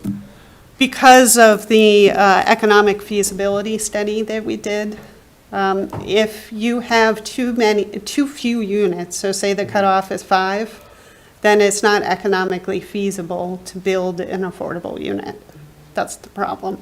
So you have to be able to get sufficient profit from building the 10 units to be able to afford to build the affordable units.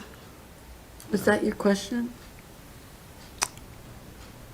Well, right, so if you did, so you're saying if you used lower numbers, you wouldn't get any affordable housing in your housing stock. It would just be dribs and drabs of market rate, which will chip away at your 40B number. Correct. Well, some towns have, like Hopkinton and Shrewsbury have set 6. I think Shrewsbury's 5 because they are very far below their 10%, and Hopkinton set 6. So if you have new developments on small parcels, they will try to stay under the 6 or stay under the 10.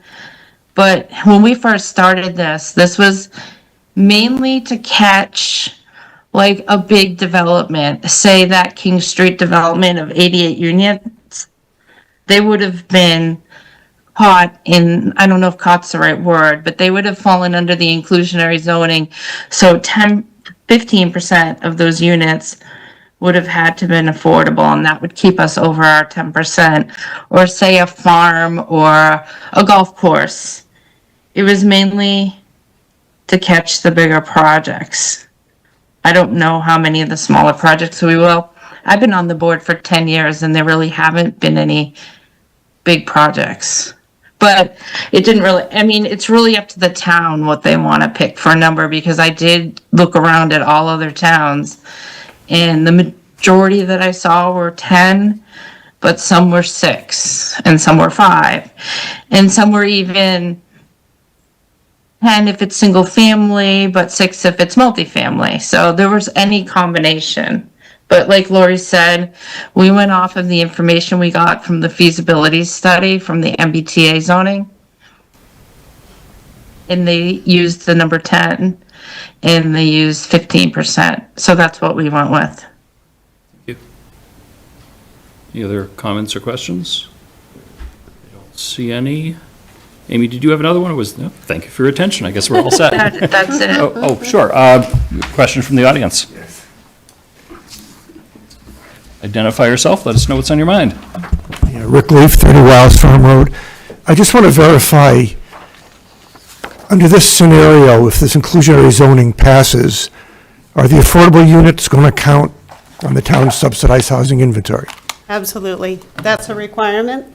Right. That they have to be listed on the subsidized housing inventory. Okay, so that's subsidized housing inventory, the list of the affordable units that get you to the 10%.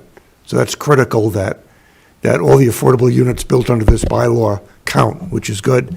I think, and I agree that the number, from the developer standpoint, the number of units minimum has to be high enough because the developer offsets the cost, the sale price of the affordable units by having enough market rate units priced high enough that the total cost of the project is profitable for the developer. If the number of units is so small, and there are affordable units required, the developer can't absorb his construction costs over the sale of the project. So if you have enough units, the developer can price the market rate units high enough to make up for the fact he's going to get a smaller amount of income on the affordable units kind of thing. So that sort of drives where that sweet spot is as to how many units have to be allowed. And as Lori said, it also sort of manages where the developers come in and trying to avoid the law or not. I guess the other thing is that we need to also recognize that if this goes through, I think it's a good law and I support it. What it will do is it will keep us, for any new large development, it will keep us at or a little bit above water on the 10%. But in the meantime, if we keep building 1 or 2 or 3 or 4 or 5 unit projects of market rate housing that don't qualify, that will still drive our 10% number down further. So we can't view this bylaw as an end-all, that once we get this in, we never have to worry about 10% again. We're going to have to continue to look for ways to build affordable housing separate from what this bylaw is going to provide. This will just, to a certain extent, manage large projects to not make us worse off, but it will not prevent us from falling below 10% as smaller market rate units are built over time. That's all I want to say. Thanks. Rick. Okay. Anyone have any last questions or comments for Amy? Or for Lori? Oh, Lori, you've got another item, but. One yeah. last thing I wanted to add Sure. is, a lot of times, everybody talks about the 40B as being a scary thing. But when I went back and forth with this bylaw, I'm like, the 40B we got in town was Avalon. And in some ways, a 40B may not be as scary because we did get the 25% affordable out of it, and it included all 382 units. So, looking at these affordable housing, all these different complexities that go with affordable housing, and there's a lot to look into. Like Rick said, there's a lot. I don't know where I was going with that, but I don't think the 40Bs are as scary as everybody's like, oh my God, we got to stay above the 10% because the 40B will be horrendous. When we actually did get the 40B, it wasn't so horrendous. I do hope that this inclusionary bylaw keeps us above the 10%. But in some ways, a 40B gives us the 25%, and then we'll be above the 10% for a long time in the future. I also wanted to say that only 20% of the towns in the state of Massachusetts are above the 10%, and we have been above that 10% since Avalon was built. So I just want to say that we've done a pretty good job as a town staying above the 10%, and that is commendable. Can I ask one I more guess that's question it. about ADUs? So if you're in a town that doesn't have, say, it would have water, but maybe not any sewer, how does that work with the ADUs? Does the accessory dwelling unit have to build its own septic, or? Do you want me to answer that? It does have to comply with Title V. So if they have like a 3-bedroom septic system and they have 3 bedrooms in their single-family house and they want to build a 1-bedroom accessory dwelling, then they will either have to expand their septic system so that it can accommodate 4 bedrooms, or they're going to have to take one of the bedrooms offline in their single-family house to accommodate the new. So it does mandate Title V compliance. See the wording in the bylaw too. Scott added a section about the sewer. He said that the sewer service must run in series with the principal dwelling, provided that the connection is external and within the building lot. If a sewer connection cannot be made in series to the principal dwelling by gravity, a pump system should be considered. Okay, thank you. Thanks. Rick? My favorite topic, affordable housing. Just in response to Amy's comment about not having to worry too much about 40Bs, you know, Avalon did provide us with a buffer that get us above 10%, which was good. Avalon also brought 382 units of housing into Northborough at one fell swoop, and the town did manage over time to absorb that. But there's a lot of talk about how much more large-scale housing can the town really support based on its infrastructure and its schools. And if we fall below 10%, and someone else comes in with a 400-unit apartment complex, let's say on those baseball fields across the street from Avalon, they buy that property and they propose another Avalon-style property, sure, that will put us above 10%, but at what cost? If the town's really concerned about the growth of housing and the impact on the town, I would advocate small, ongoing, affordable housing construction. This exclusionary bylaw, which is going to be proposed, is a good step, and then continual small construction of 100% affordable projects to keep us there and not allow another 300, 400, 500-unit project to show up in town, which will surely put us above 10% again, but at kind of what cost to the town. So I think it's important that we try and stay above 10% continually and not drop below and wait for some developer to come in and kick us above 10% by putting in a huge housing project. So I think the plan ought to be some consideration for this inclusionary bylaw followed on by continual small development of affordable housing projects over time. I think that's the approach the town ought to follow. Thanks. Thank you. Okay, I think we're all set. Amy, thank you very much for joining us and walking through these complicated bylaws. Much appreciated. Thank you. Great, thank you.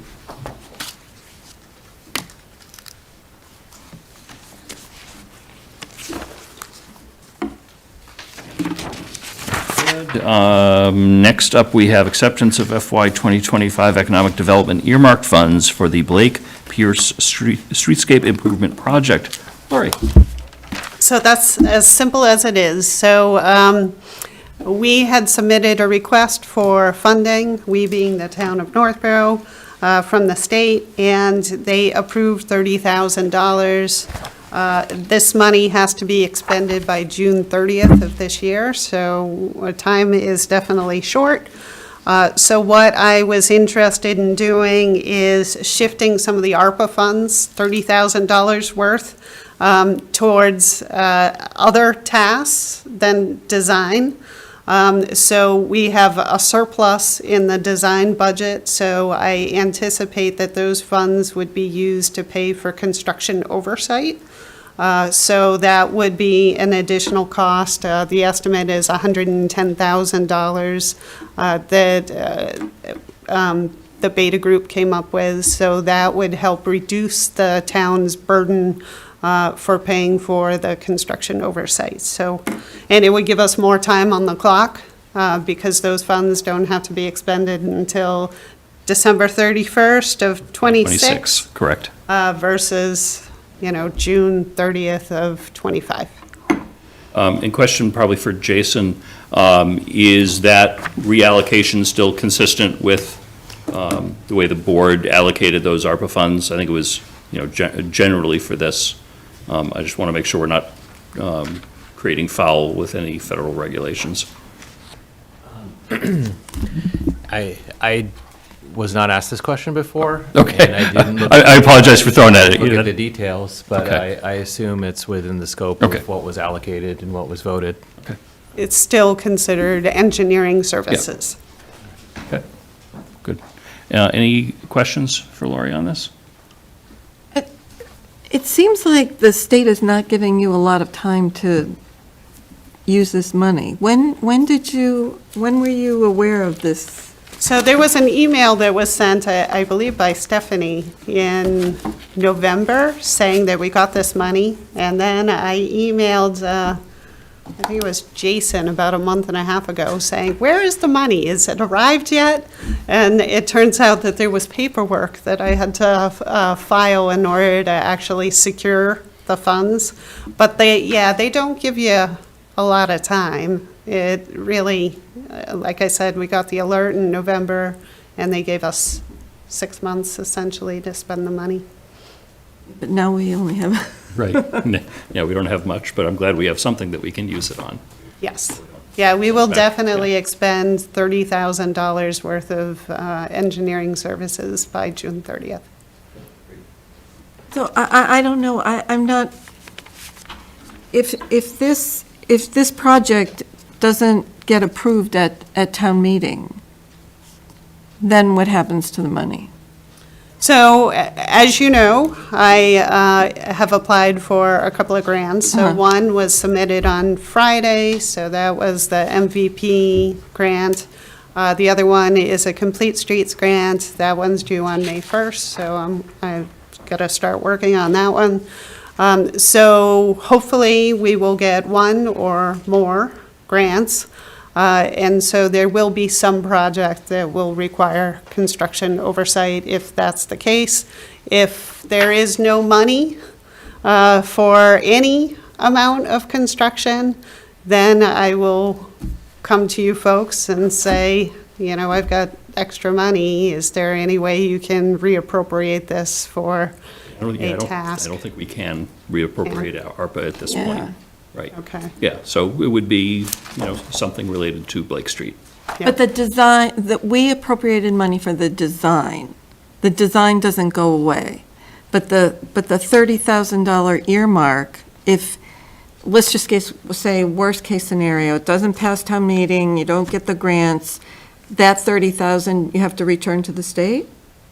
No, we are under contract with the Beta Group for $197,000 worth of design work. Right. And so we have to go forward with that regardless. So if the construction isn't funded at town meeting, we will continue to do the design until the design is complete, and then it will just sit on the shelf until money becomes available at some point. And What happens, oh, I'm sorry. The design could conceivably cost $280,000? No, so engineering services, ARPA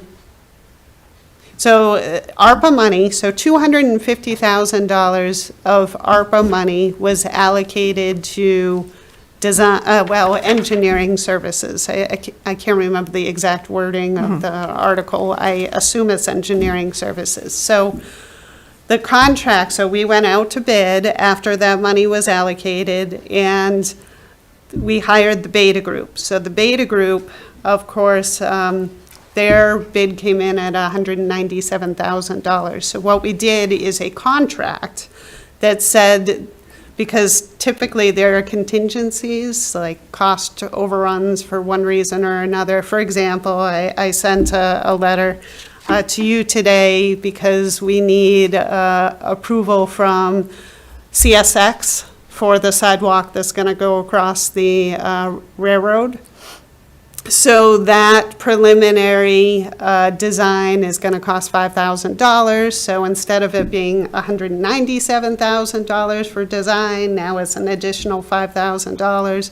So this would just be added. So if we don't use the full $250,000 of ARPA money, then the idea was that we would shift that to construction oversight. So we still have to pay engineering costs, so then this $30,000 would also go to construction oversight, because that dollar figure is going to be $110,000. But you So need it's lowering construction. our construction costs. You need a huge amount of money for construction, Correct. which we still don't know if it's going to be available. You can Through hope the for the grant best or at this the- point. I think there are three potential sources for funding: one grant, another grant, and town meeting. Right. So I think you have a level of optimism about the grants, or else you Correct. wouldn't be applying for them. Right. We don't know about town meeting. That gets sorted out in a few weeks. But you can go ahead with some aspect of the construction with any source of funding. And I'm sure from your perspective, you want all three sources of funding so you can actually complete the project. Correct. So in all likelihood, construction will take place and this money will be used.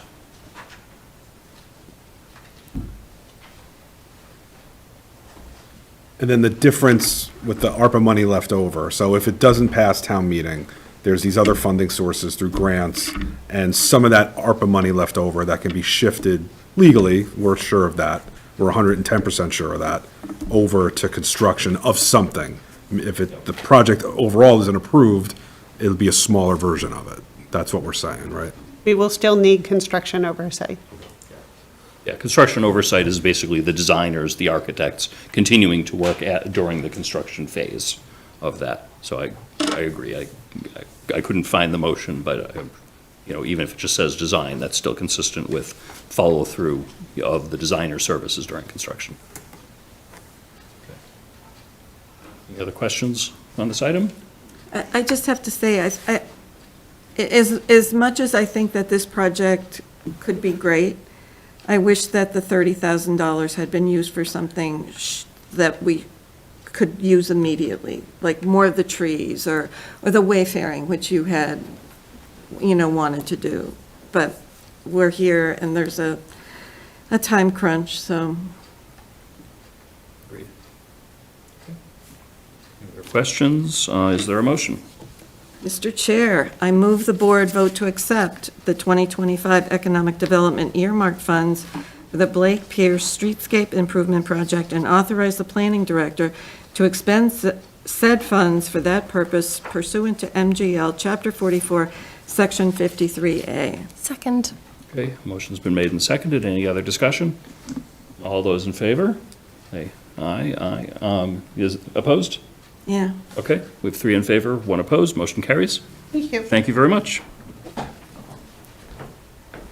Next up, we have to reopen the town meeting warrant for the purpose of adding an article regarding tax increment financing program for 9 Goddard Road. Steph, you want to give us a quick summary of this item? Sure. So we have tax incentive financing for White Cliffs as well as for West Main on the current warrant articles. So this would be another one. There's a proposed expansion at the site, and in order to best facilitate an existing long-term business in town, this is an option that we might be able to look into. We were told through, currently we have town council going through all of our warrant articles. It's fine to keep TIFs on as warrant articles, but we may need, at some point, need to go back to another meeting if we were to actually put a TIF on a specific parcel or property, giving the terms of the agreement, the actual person we're having the agreement with, and the amount. By another meeting, you mean another town? Town meeting or special town meeting or, yeah. Which I think would be fine. I think it's decent to keep this on as a warrant article, just to allow the residents to see that we're progressing and we're offering economic incentives. But this would not be binding. No. That we would have to, and the same would be true for the other TIFs that are on Correct. the warrant? Okay. Correct. I attended, this is more general for all 3 of the TIFs, I attended last week's appropriation committee meeting. I don't want to speak for them, but they expressed some concern about TIFs being proposed and asked for at town meeting without the details behind them. Correct. Yep. And I share that concern. Yeah. So maybe when we get to the bulk of the warrant, maybe we have a discussion as to whether we want to present them to seek approval when it's really non-binding or not. Right, or pass over, Yeah. or, right. Might be, that's, for this particular one, I think it would be helpful if we had enough detail where we could get it approved. Right, which I Because believe we do. it would be good for us to convey that Right, to the interested parties. absolutely, especially at the time of town meeting. Okay. Yeah. All right. But it sounds like you're waiting for council's feedback on some additional details. Yes. Okay, all right. Yeah. So maybe we do this now to get it onto the warrant and then defer a decision for passing over or not. I think that's the To just prior to safest. town meeting Yes, yep. that night. And I know on this one, the Appropriations Committee deferred their recommendation until they had a little bit more detail. So they'll probably make a recommendation one way or another, either before town meeting or immediately prior to town meeting. Right, They might not be able to do that, but I'll let them sort that out. yeah, Okay. okay. With that, does someone have a motion on this item or have any other questions for Stephanie? So I guess, question, so the idea is let's reopen the meeting warrant to add this, but we're not 100% sure that it would be binding. So we may Correct. remove it later or We- pass over it. Yeah, we wouldn't be able to remove it later. Right, because this is our last meeting before town meeting. so- Right. Yeah, and we have to execute it and Right. hang it up in town and stuff, yeah.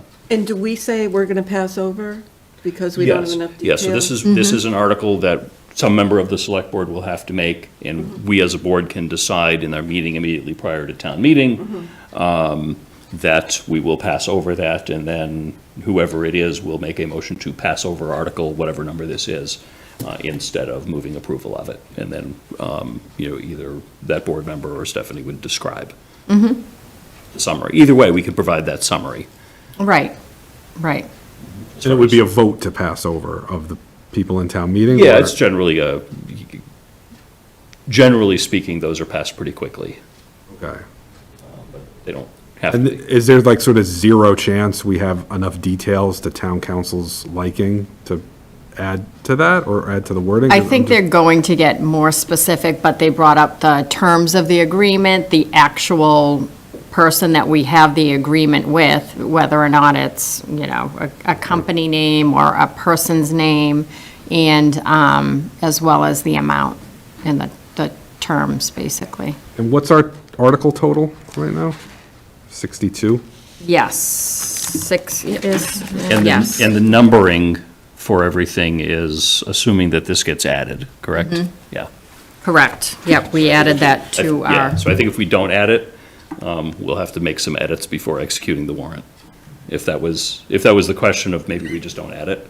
Well, that's a lot for a town, I mean, that's a long town meeting, it's a lot of articles for Yeah. something that may not be binding. So I don't, That's where I'm thinking, I think we had them right in a row, though. Yeah, So we yeah, could these are vote at the- these to are pass in the row over at the end. Articles in 40. multiple articles. Yes, yep.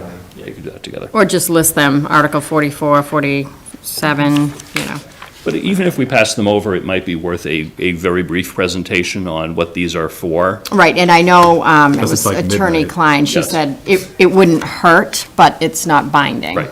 Yeah, Okay, Or Wednesday. right. yeah. Okay. And then another question, so the motion as written is to open and then close the town meeting warrant.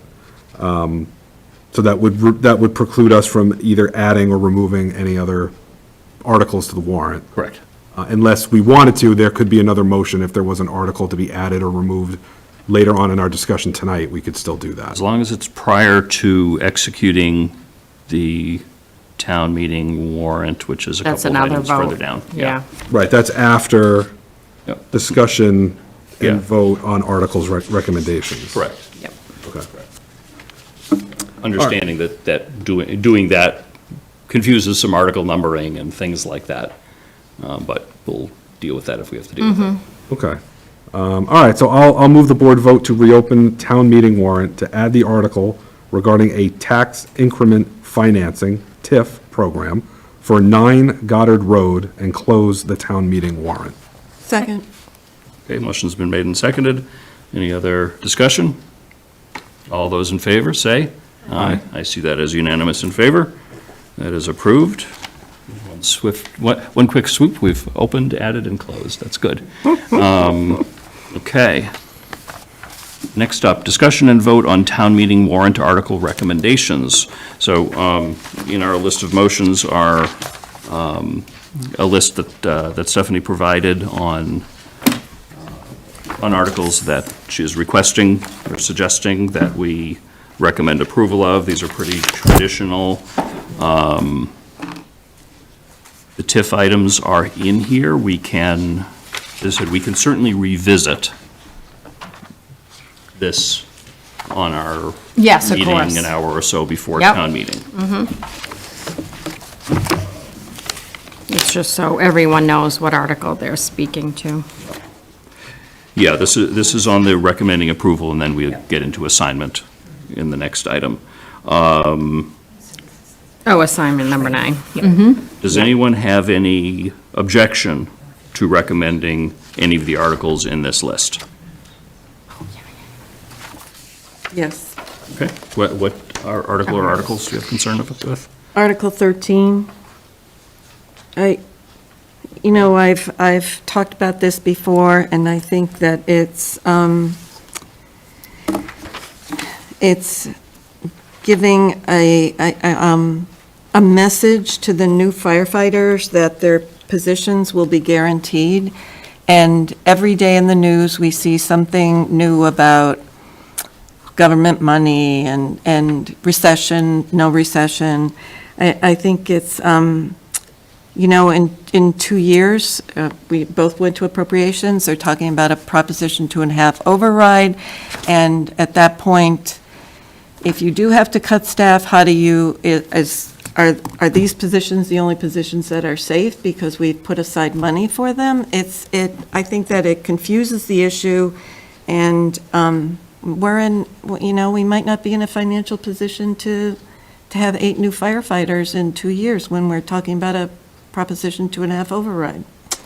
So I'm just too concerned about that one, but I'd like to hear your. No, I mean, I certainly echo your concerns about the economics and the town budget moving forward.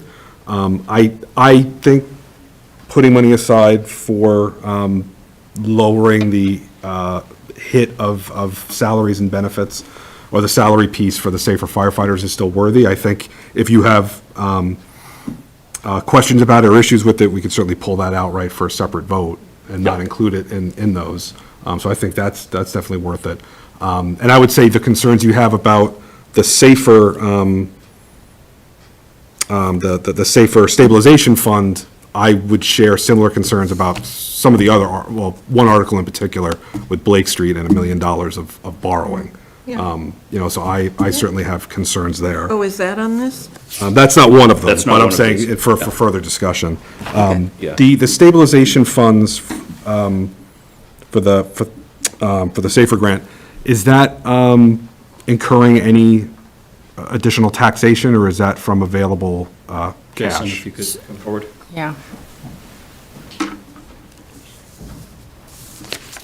In its current crafting, that warrant article is projected to come from, it's part of the free cash plan and coming Okay, from so it's free part of the free cash plan, so it Yeah, doesn't I- incur. Ideally, the theory would have been that we incur the tax impact on a gradual basis so that it should be funded from the levy. When putting this budget together, we simply didn't have the levy capacity, so it got incorporated into the free cash plan. There was some talk of that in the fall when we started talking about, in November after the free cash number was certified, and it was slightly higher than from the past. So right now, it's from free cash. Okay. The only thing different, I know the Lake Street project got brought up in this. This, we could always, like I said last meeting, reappropriate the money at another town town meeting. So if we came to the point where we could not do it, I think it looks fiscally responsible that we had a plan to hire these 8 people. We're putting that money in savings. Whether or not we utilize it for the positions is one thing. But even for, our bonds, it makes it look very responsible and financially reasonable that we're implementing these positions, we're making sure that we're saving for these positions, and it helps our bond rating regardless, because it's another savings. Although it's not put into stabilization, it's its own section that we could always reappropriate. If worst-case scenario happened and we were looking for money, we could do that. The way I look at this is by putting the money in the special stabilization fund, we are saying we hope to keep those firefighters on staff.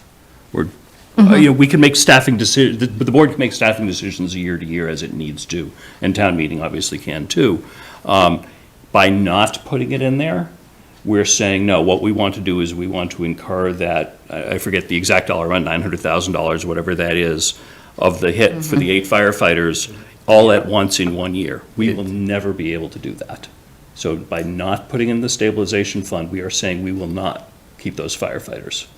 But in some year, after the stabilization fund is over, helping us with this huge amount of money, it will be another $1 million a year. And it comes down to, it'd be nice to have 8 extra firefighters, it'd be nice to have all the extra teachers we need and police officers.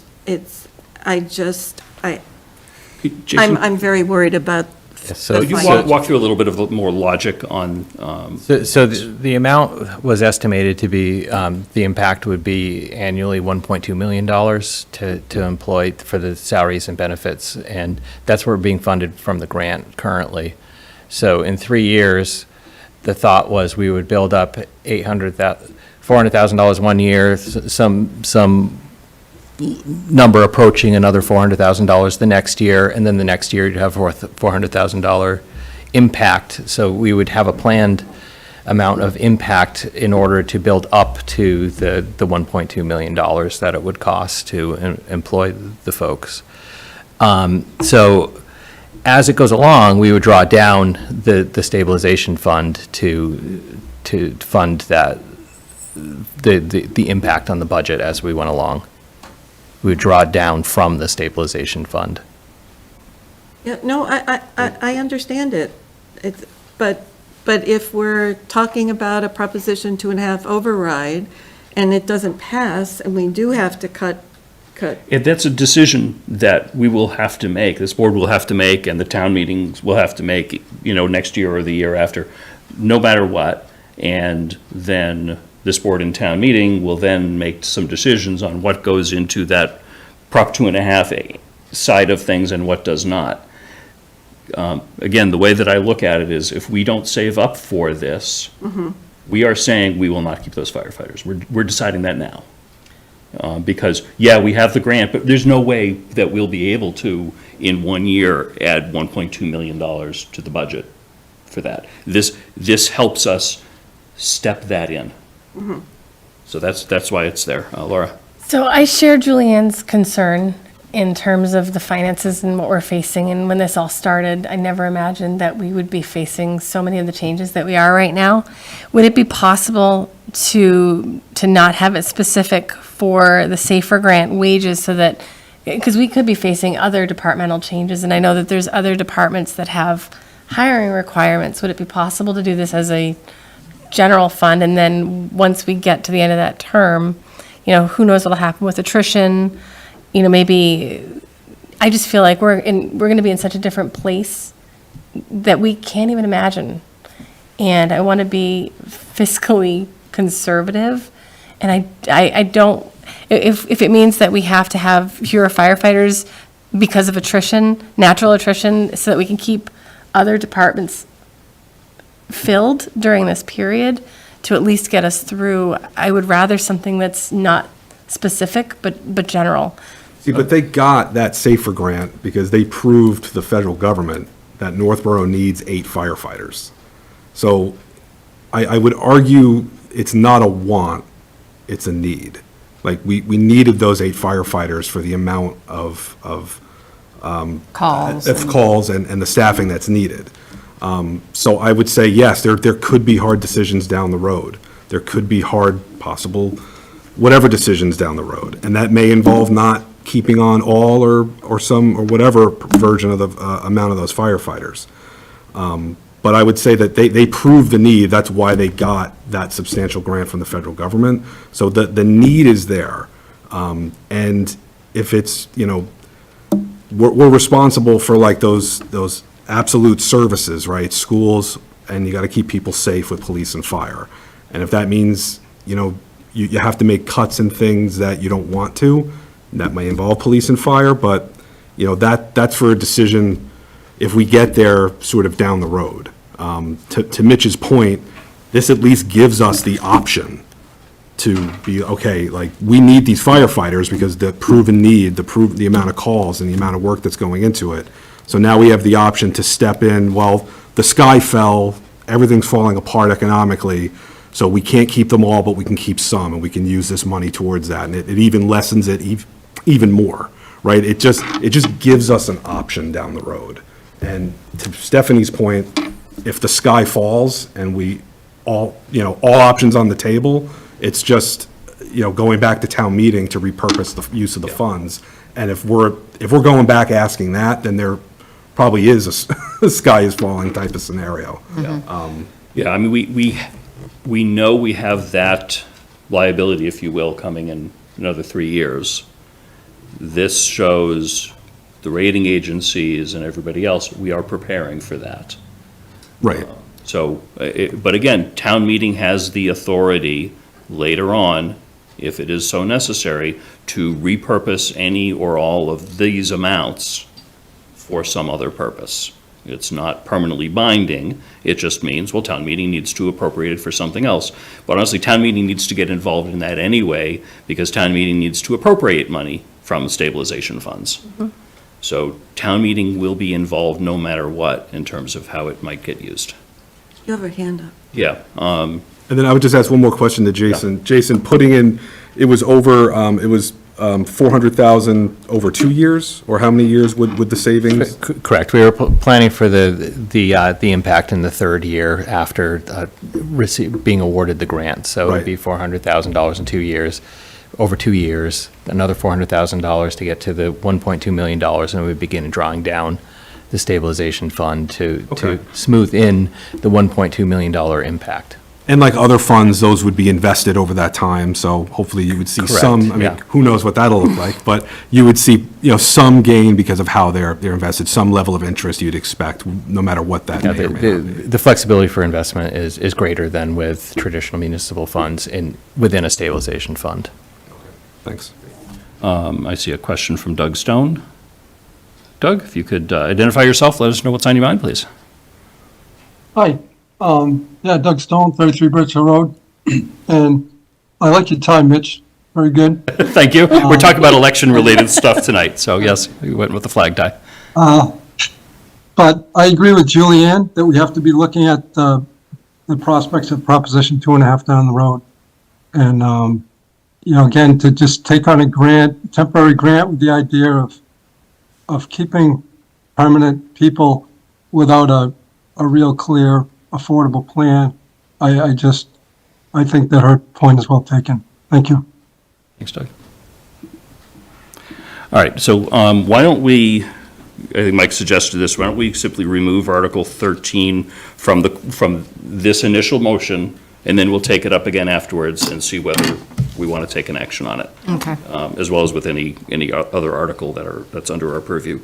So are there any other articles in Stephanie's list that anyone wants to consider removing from recommendations at this point?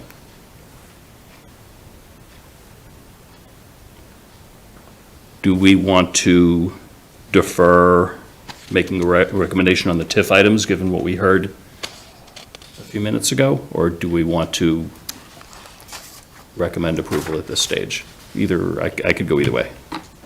I love the idea and the intent of the TIFs, and if it means we're going to be able to find good ways to help bring in more business to the town, I support, I like the ability for that. I understand the need for more information, though. So is this one that we could postpone? Well, we can, it's on the warrant. Yeah. So we can simply not make any recommendation on it, and then they would not have a recommendation from the select board, and then we could decide, the evening of town meeting, it would be one of the quick agenda items, is what recommendation, if any, we want to give, and that might simply be to pass over. Okay. Or if we get information from council that is newer, we can act upon that. Yeah. And would that be okay? Because I know you mentioned that appropriations was on the fence about that. Would they, what was their stance? Jason, do you want to fill us in on appropriations behalf as far as their thinking on the TIF articles? I think they voted against two of them and deferred on the. Was it? The 9 Goddard. Yeah, so speaking for them and at risk of misspeaking, I think that they were very favorable to the concept of TIFs, but they were just uncomfortable voting for something when the details weren't available. Got it. Yep, that was. what That was simply what it was all about. I totally They- understand. Yeah. Yeah, I get it. I think we've all been a little questioning whether we were ready to bring these forward onto the warrant Right. without those details. Right. Typically, these get pre-negotiated, and then some version of a negotiated TIF is presented at town meeting, Okay. so that everyone knows, what we're offering and to whom, and what the project is like. For this one, we'd be able to present by town meeting more about the project. For the White Cliffs and the 4 West Main, White Cliffs, we might know something. Right. Might that's know what at I'm least a hoping. little bit. Yes. 4 West Main, we likely won't. No. Got it. So I tend to think maybe we simply pull them off and not vote on the TIF items tonight. For our recommendations, but not. For recommendation, not pull them off the warrant. No, I don't thi- I think that makes yeah. sense. Yeah. Okay. All right, Okay. I just like if you find an awesome deal. Yeah, right? okay. So we're going Thank you for all your work on this so far. My pleasure. to 46 and 47. To that point, through the chair, I think, if there was an awesome deal that came through, I think that the Appropriations Committee might consider changing their vote at their meeting before Okay. town meeting, if there was something Oh, yeah, at hand, details at hand that could be reviewed beforehand. yeah. Thank you. Yeah, I mean, the perception that I got from their discussion is they're favorable in a general sense of these type of TIFs, but they want to be part of the process Okay. in advance of town meeting, as well as know the details before making a recommendation at town meeting. And I respect that, and I think that's valuable. Yep. Yep. With these TIFs and the projects, should we be thinking that we're going to have a fall town meeting? That we're going to have a what? A fall town meeting? Hopefully. Oh, okay, good. Yeah, hopefully. It takes a little bit of the Right? time crunch off. I agree. Oh, most definitely, absolutely. Another couple of articles, we've got sale or lease of White Cliffs and sale or lease of 4 West Main. White Cliffs, the RFP deadline is next week.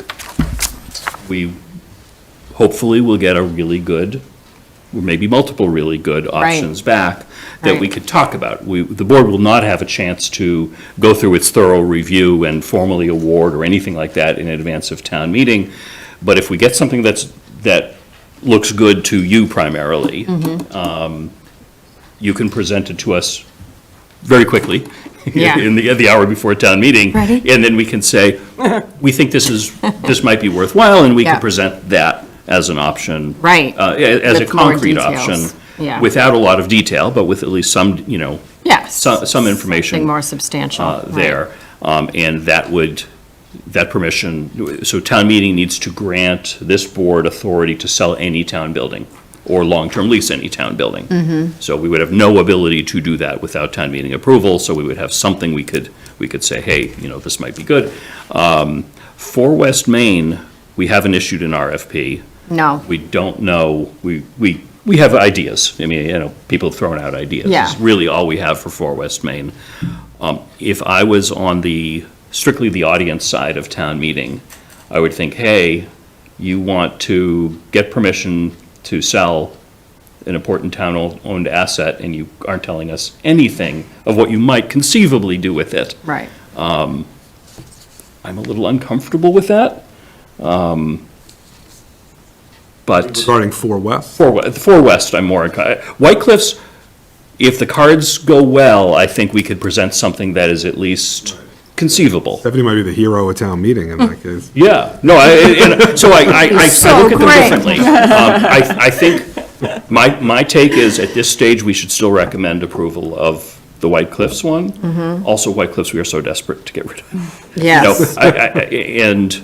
But I respect that the town cares very deeply about that building and is going to want to play a role in its disposition. So I think I like the idea, given the timing that we have, that it's on the warrant.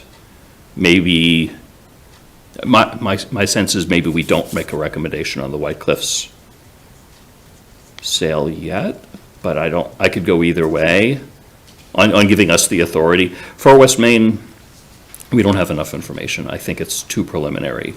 Don't we kind of have to have a positive recommendation on giving ourselves the ability to do something? So we can't sell or long-term lease it Right. without town meeting authority. The question is, does town meeting want to basically trust us with what to do with those 2 buildings? It's a little bit different than the old fire station, which town meeting granted us authority before there was any idea. It was probably an idea, but there wasn't anything, we hadn't signed on the dotted line with Millie for the old fire station before we disposed of that. But that was a little bit different, that was an awkward parcel, but obviously the building was of no use at all and needed to get torn down. Did you need a special town meeting for that, or? No, we did that was- at the annual Okay, yeah. 2 years ago, I think. Okay. I don't remember which town meeting. It was at least 2 years ago. I don't know how town meeting will react to a request to granting this board the authority to dispose of a building without a plan for how we're going to use it. White Cliffs they both have eccentricities as far as expectations that the town has for their use. And they're very, very, very, very different. Yeah. Yeah, so I don't know. So what's the worst-case scenario if we present these to town meeting? Yeah. We've recommended them, Yeah. but they don't pass. It just means, We have to try again in some future year when we have a concrete plan. But is the worst-case scenario that it prohibits us from investigating a lease or sale of 4 West Main? We can investigate all we want, but we need town meeting Yeah, approval yeah. to actually Do pull the trigger. Do something. Yeah. Yeah. Yeah, and that's independent of, Which I think everyone has heard enough about us maintaining it for years, Yeah. that they're willing to. And trust me, in the RFP for White Cliffs, we made sure that somebody who receives this will preserve it to right, where that it doesn't should go be. away. No. Yeah, I mean, all No, no, those no. restrictions on it are still there. so. Absolutely. okay. So I guess the question is, do we want to recommend approval of those of one article or the other of those articles now? Or do we want to say, we'll save judgment to see what comes back from the White Cliffs RFP and think differently about 4 West Main? I mean, I think, I don't know, I would vote to recommend the articles because I think it's in the town's interest that this board have that ability and flexibility to if we get a really good RFP and we want to move forward with it, we have the ability to do that, as opposed to, oh, hold on, let's wait and see. You know what I mean? That seems to be, sometimes, you would think that's what, Yeah. sort of the negative mantra, you know what I mean? So I would recommend, that would be my vote for both 4 West and White Cliffs. If I could vote, that'd be my. Other, I don't know, I mean, I think there's a lot of people in town who look very fondly on 4 West Main and would be concerned about just moving forward and selling or leasing. so that goes to your point of, do we have too little information right now to, to make a really good case for leasing or selling? So my hearing, maybe we don't take action on it tonight? Would that like completely? Please don't say that about White Cliffs. Oh, no. Yeah, I think White Cliffs is hopefully going to be in a different situation by Yeah. the time we get to and- town yeah. meeting. And it is a different situation because there's the historic preservation restriction. Yep. Yeah. Yeah, that we still need to do at a town meeting at some point in the Right. future, too. Actually, that's on this. Oh, it is? Yep, yep. Okay, oh, you're right. Yep, 42. Right before it, Okay. right. Yep. All right, okay. So I think I'm seeing some consensus on not placing a recommendation on the 4 West Main sale. Would still be on the warrant. And if something changes between now and then, we could recommend. We're not at this point suggesting that we pass over. This is simply a recommendation. I agree. And we would just have a neutral stance, if you will. Okay. I Is think that okay with you? I mean, you're Sure. in the. Yeah, that's fine. Yep. Okay, so that's 45. But are we taking a yes or no recommendation on the White Cliffs piece? I think there's So consensus. that's staying in? Yeah, I think there's Okay. consensus on doing that. Okay. Okay. So what I'm seeing as far as taking off of this initial motion would be, and we'll revisit 13, the Special Purpose Stabilization Fund. And we'll take off a recommendation on 44, 45, 46, and 47. So it's not a recommendation against, it's simply, we're making no stance, which we're doing with 3/4 of the other articles on the warrant anyway. So when I make the motion, do I just not include Article 13? Correct. Okay. And then we'll resume discussion of Article 13 afterwards. Okay. Okay, are we ready? And are you also leaving out 44 to 47? Yeah, Laura? Yep. Yep, okay. Are you ready? Ann, are we ready? I'm ready. Oh, sorry. Yep, Apologies, that came across not as I intended it to be. no, it's not. An awkward pause. I know, Will. Mr. Chair, I move the board vote to recommend approval of the following warrant articles at town meeting. Article 5, Town Budget. Article 6, Northborough K-8 Schools Budget. Article 7, Northborough Southborough School District Budget. Article 9, Water, Sewer, and Solid Waste Enterprise Fund. Article 14, Senior Tax Relief. Article 42, Historic Deed Restriction on White Cliffs. Article 43, Lease or Sale of Town-Owned Building, White Cliffs. Article 49, Amendment to Town Code, Chapter 2-12, Alcoholic Beverages, Sections 2-12-010 and 2-12-030. Article 50, Amendment to Town Code and Town Charter, Appointment of Finance Director and Town Accountant. Article 51, Fire Station Permanent Utility Easements on portion of town-owned property. Second. Okay, very good. Any other discussion? Okay, all those in favor, say. Aye. Aye. Okay, I see that as unanimous on those. All right, let's revisit Article 13. Does anyone want to make a motion to recommend Article 13 be approved? That's the Special Purpose Stabilization Fund. Can I just ask one question? Of course. Is it possible to do this as a special purpose stabilization fund for any employee and not exclusive to Saver Grant wages? So we've already closed the warrant The answer is that no. has that language. So right now, the answer is no. Okay. Again, when the time comes to withdraw the money from that, there can be a warrant article as part of that that repurposes it for some other use. So it's not a legal prohibition for using it, it's saying, this is the intent right now. And that matches with the expected expense that we have right now. So I just, this, I want to be clear, you know, I certainly understand where we were when we voted. I understand the need. We've got other departments that are grant funded with people that work in them. I feel from a fiscal perspective and so much uncertainty, my preference, are we voting on this one? Well, I mean, we don't have to vote on it. We can, again, like three-quarters of the other articles on town meeting, make no recommendation. Okay. I don't want to vote against it, but I don't feel comfortable voting for it based on the uncertainty of what the future holds. I mean, I don't know, I think we kind of owe it to the fire department to take a vote, and to the people of the town, so that they know where we stand. So I'll make a motion. I have a feeling I know how this is, this is going to go. Yeah, I mean, which is fine. I mean, we have additional discussion, I move the board vote to recommend approval of the following warrant article at town meeting. Article 13, establish a special purpose stabilization fund for safer grant wages. Is there a second, so we can have a vote on it?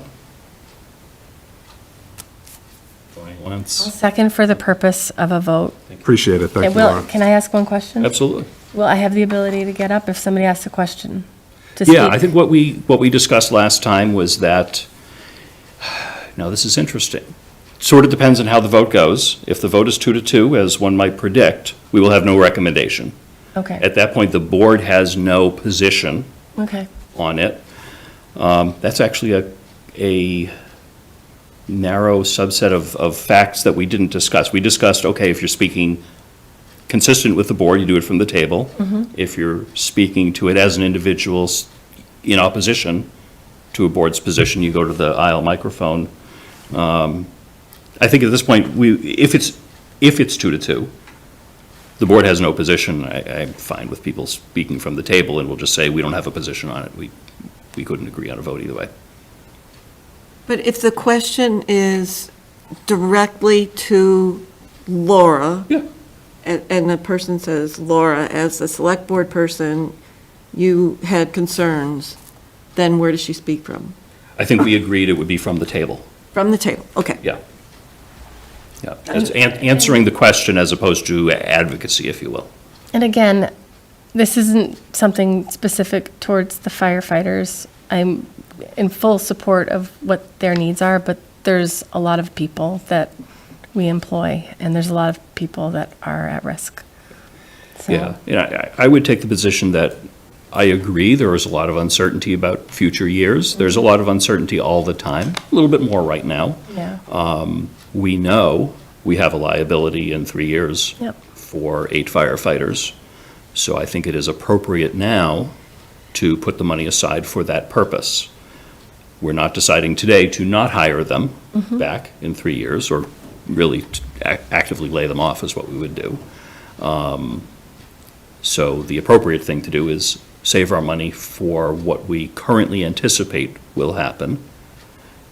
If times change and we have to take some different action, this gives us the flexibility to do that.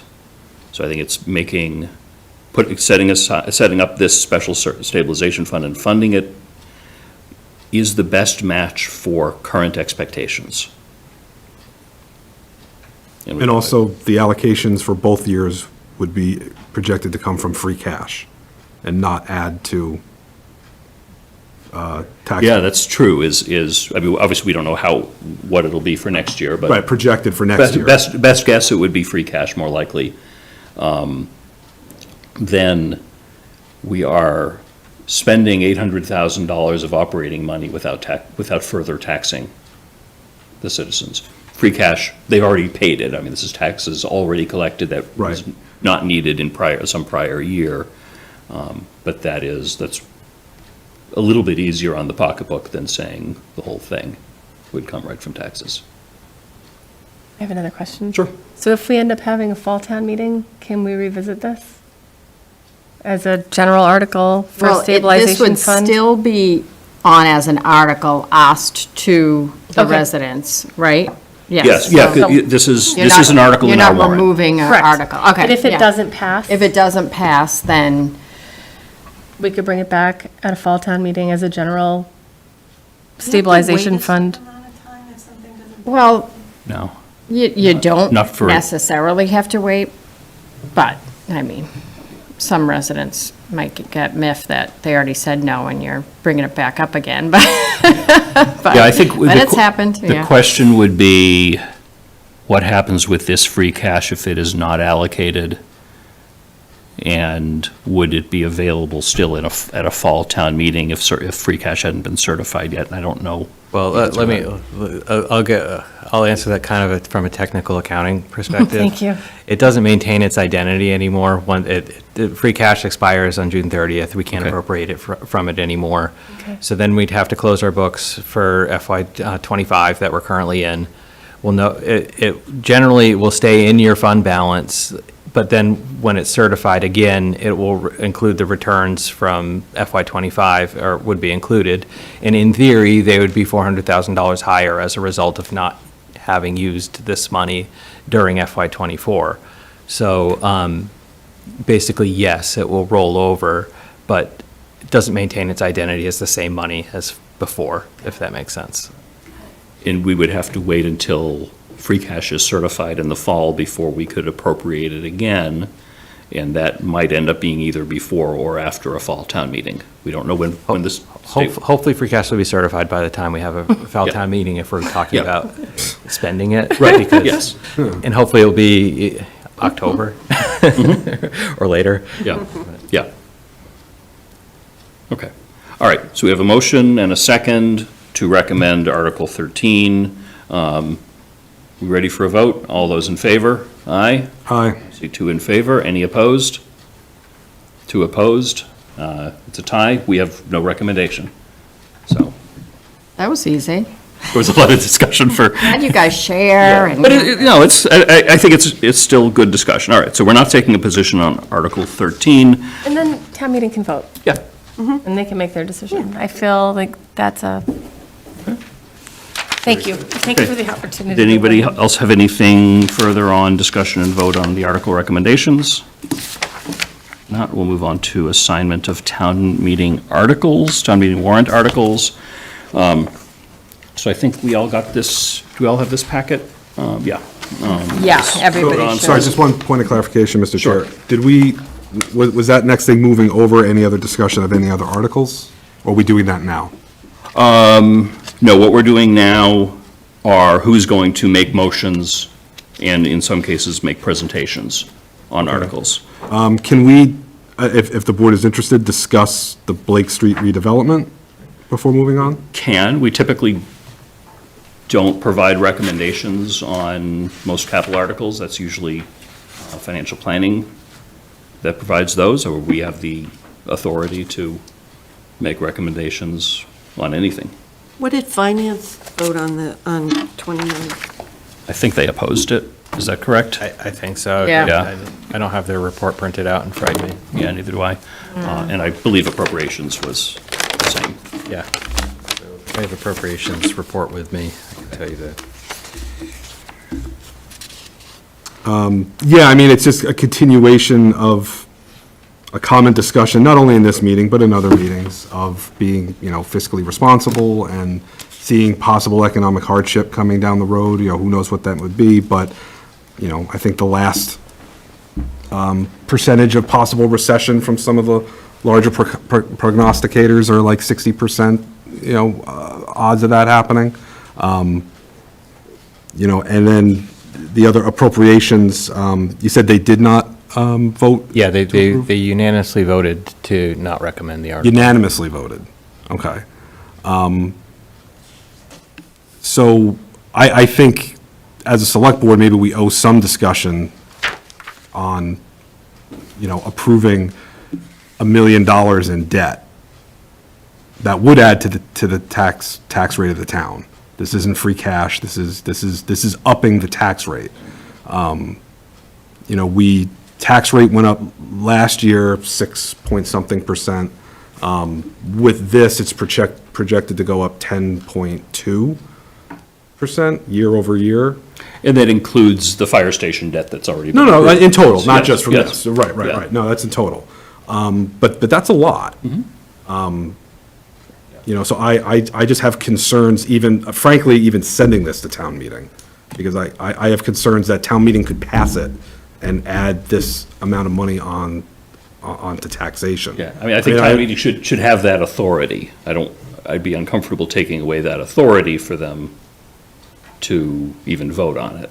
I mean, at this point, we've closed the warrant, so we're not removing it. But the question is, do we provide a recommendation on it? Right, okay. Well, I mean, we technically could remove it, but that would mess other stuff up. So I'm just kind of wondering, I would be in favor of taking a vote of recommendation, yes or no, even though that's maybe not what's always done.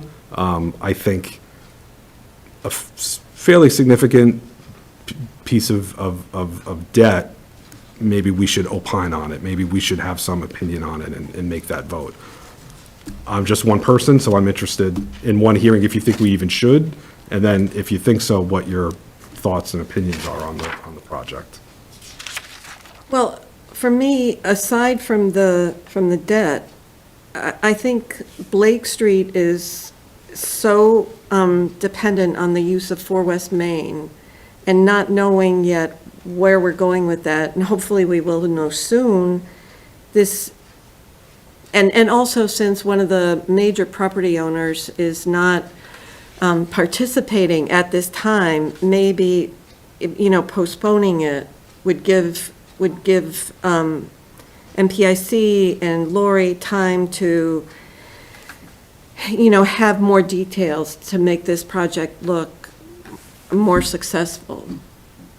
That is one of my concerns of it also, is sort of you're right, Blake Street is sort of, right, 4 West Main is. It's 4 West Main. It's 4 West Main. Yeah. If we've got an RFP where somebody wants to take that building and put millions of dollars in it to get it up to code and usable, but they want some streetscape improvements that the town's gonna be on the hook for $1 million.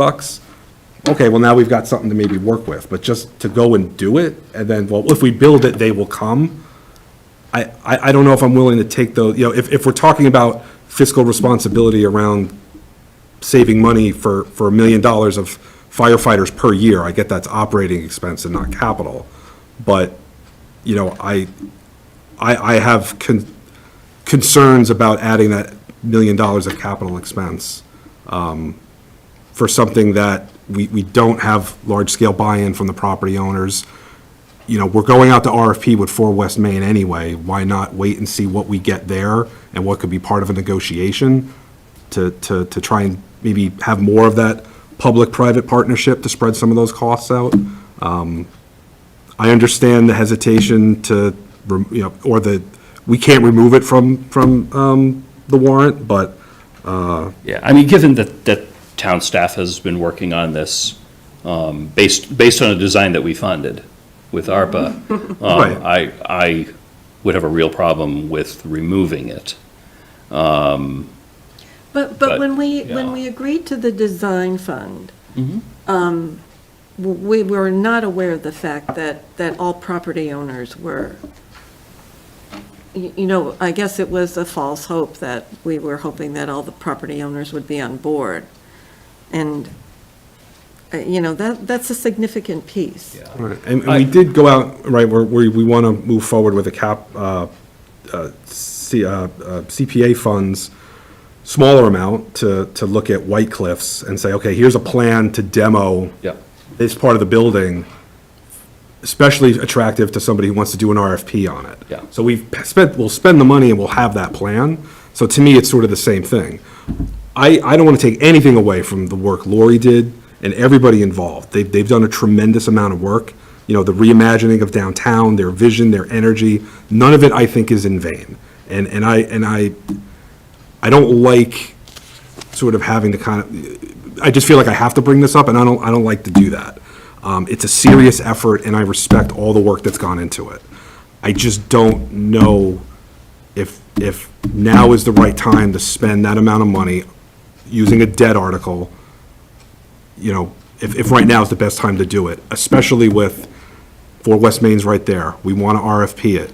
We could possibly get some sort of tie-in or buy-in with that RFP, with that building, with streetscape improvements. Like I said, if we get a really, offer for RFP on that building, and we could tie this into it, then that's something bundled together that you're doing it all at once, as opposed to just well, we're gonna go ahead and fix the drainage and put in trees and street parking, but the rest of the buildings are still there. So I have some concerns about the debt part of this, but the project as a whole, I look at very similar to what we're talking about this year and next year for White Cliffs for the CPA funds, which this makes 4 West Main more marketable. And honestly, it makes the other buildings in there more marketable. They're not ours, but if they're more marketable for someone to revitalize or repurpose or do anything else with, that's better for us too. Sure. So I don't look at it as, let's not do anything until we have somebody in place to buy 4 West Main, because this makes it more likely that somebody will seriously look at 4 West Main. But, you know, what's the evidence of that? Like, is somebody? Oh, there's tremendous history for communities investing in their downtown and development following. I mean, that's how it's done. But this yeah. is a small street, and I'm with you. It's, you know, it's a small street that's always been identified with 4 West Main. And I agree with you on everything. When, you know, none of us want to say no to this because of the amount of work. It's a great project, but is now the right time with all the unknowns? The unknown about 4 West Main, the unknown about the other properties. If we had another 6 months or another year to work on getting more information and knowing a better, you know, a focus, a direction, then it might be worth the $1 million. Right, and we're talking about possible TIFs, right, for even 4 West Main. So you're already talking about additional taxpayer funding to sort of sweeten the deal there. So that's in it as well. So it's on top of what you'd be spending on Blake Street and then possibly another TIF to try and make that building more marketable. I don't know, I'd rather negotiate it all at once than piecemeal. Jason, if you have the numbers, could you remind us how much of this is being proposed from free cash and how much debt? I don't remember it to the dollar off the top of my head, but it's 186,000 from free cash. That's what was left from the free cash Okay. plan. Gotcha. And then 913 in Debt. borrowing So I authorization. rounded up. Yeah.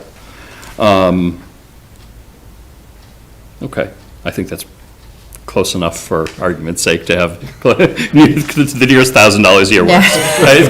Thank you. The amounts. No, I don't need anything further. I'd love to hear from Laura in a second, but would either of you be, the debt concerns me, and the fact that this is bulk of this item as debt concerns me. I wish we had enough free cash to do this. So I see where you're coming from, of concerns presenting to this. I'm trying to, part of what could happen at town meeting conceivably is, there are 1 or 2 other free cash funded articles that I think financial planning recommended against. If they or anything else fails, we'll have more free cash available. One possibility is we could amend this article on town floor and say, all right, if we have, say, $400,000 total free cash available, change the dollar amount to $400,000. No debt, free cash only. It wouldn't be the entirety of the project. Lori's hoping for $1 million in grants anyway. And that's an unknown. That was one of the reasons. It's an unknown, but it's, Right. you know. And then, yeah. but also, right, we asked departments, hey, what can you get rid of? And the police were like, well, we need 3 cars, but I guess we'll take 2 and we'll push 1 off. I mean, so that free cash is gonna go to Blake and not get a 3rd police vehicle that they actually needed for this year, but they're gonna punt it off. Right. Well, we can't do that for this year anyway, because the 2 is what's in the warrant. No, but that's what I'm Right, saying, yeah. like, if that's Yeah. sort of the reasoning behind Yeah. it, like. I just, thinking about creative ways that we could do some aspect of this without debt, or is the interest in just not doing this? It's not that we're not interested in doing it, I shouldn't speak for you. It's that I feel like there's too many unknowns at this point. Financing aside, there's too many unknowns to move ahead right now. That unknown about whether we're going to get the grant. If we don't get the grant, then what do we do? But that's part true, of the that's true of a lot of projects. Well, I don't feel comfortable with it. Yeah, I wish Lori was here so we could, I don't know, and maybe you could speak to this, Rick, how much, is the grant disconnected from further funding or not? Like, if we don't fund anything on this article, does that risk either of the grants? Is a curiosity that I have. So the grants aren't dependent on this funding. Are not? They're independent Okay, of it. thank you. Lori has enough money of other sources to qualify to get the grants. Great. So there's nothing about these grants dependent on whether this passes town meeting or not. I understand the concerns of the financial position of the town. I guess I'm going to speak now as the chair of the Master Plan Implementation Committee. I guess my position personally, I think the position of the committee is there's never going to be a particularly good year financially to propose doing this kind of project. There's always going to be competing capital requests for other reasons to compete for the free cash that's available. It's pretty much conceivable that in any particular year, this or any kind of major downtown revitalization went through, there'd be some asking for debt to get it through. The fact of the matter is that residents of the town have been asking through multiple master plans to someday do something to revitalize the downtown of Northborough. I think it is true that showing progress to the outside world that the town is doing something is positive and will attract development over time. I think that the implementation of this project is a signal both to the residents of the town and to people outside the town that Northborough was serious about moving on its downtown situation.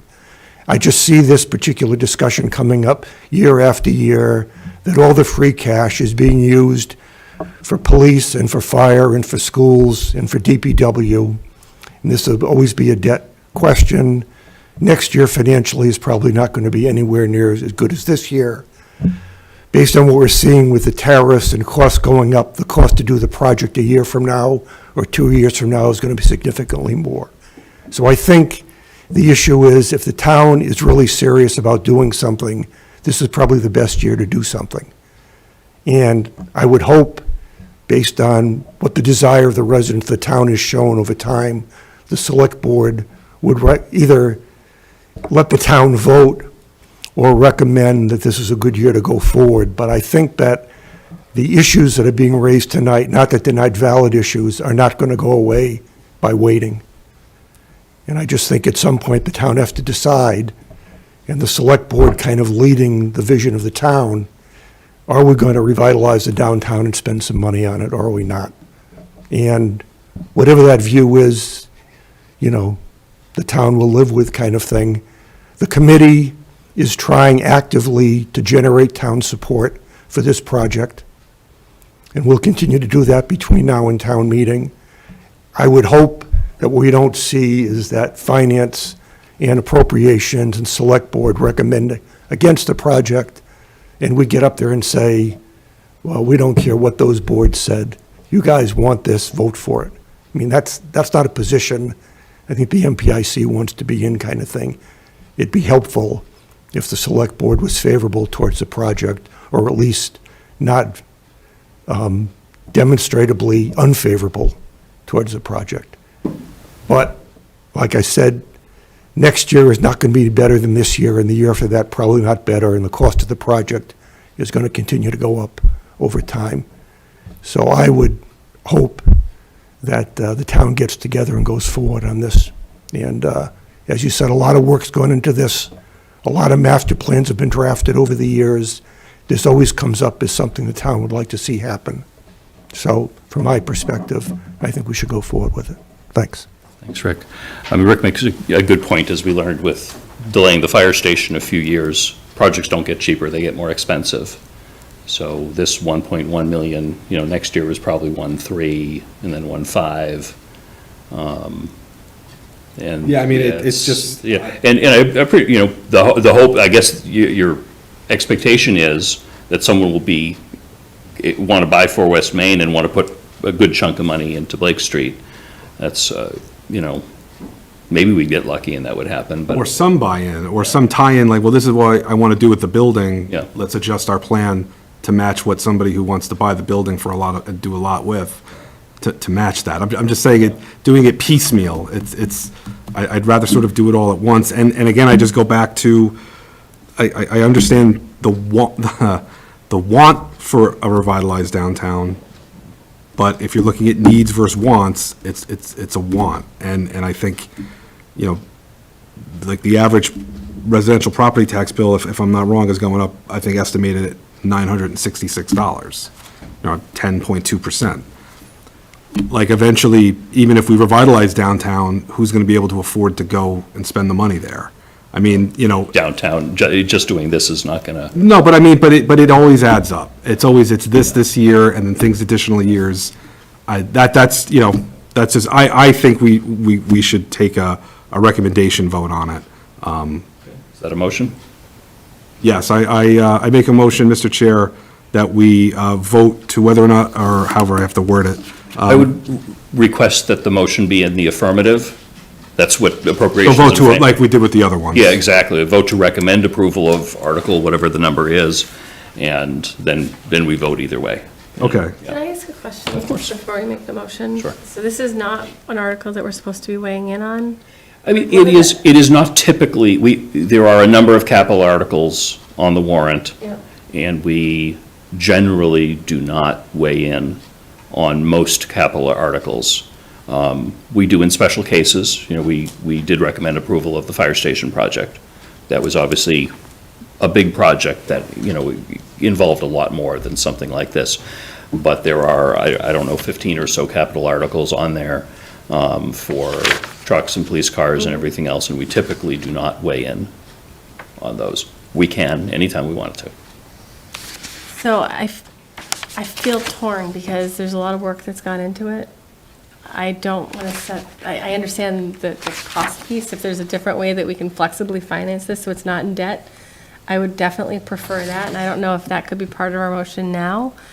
But I feel really badly when we've got volunteer boards that have devoted so much time to this work. They haven't had a chance to weigh in on this. I don't want to throw them under the bus.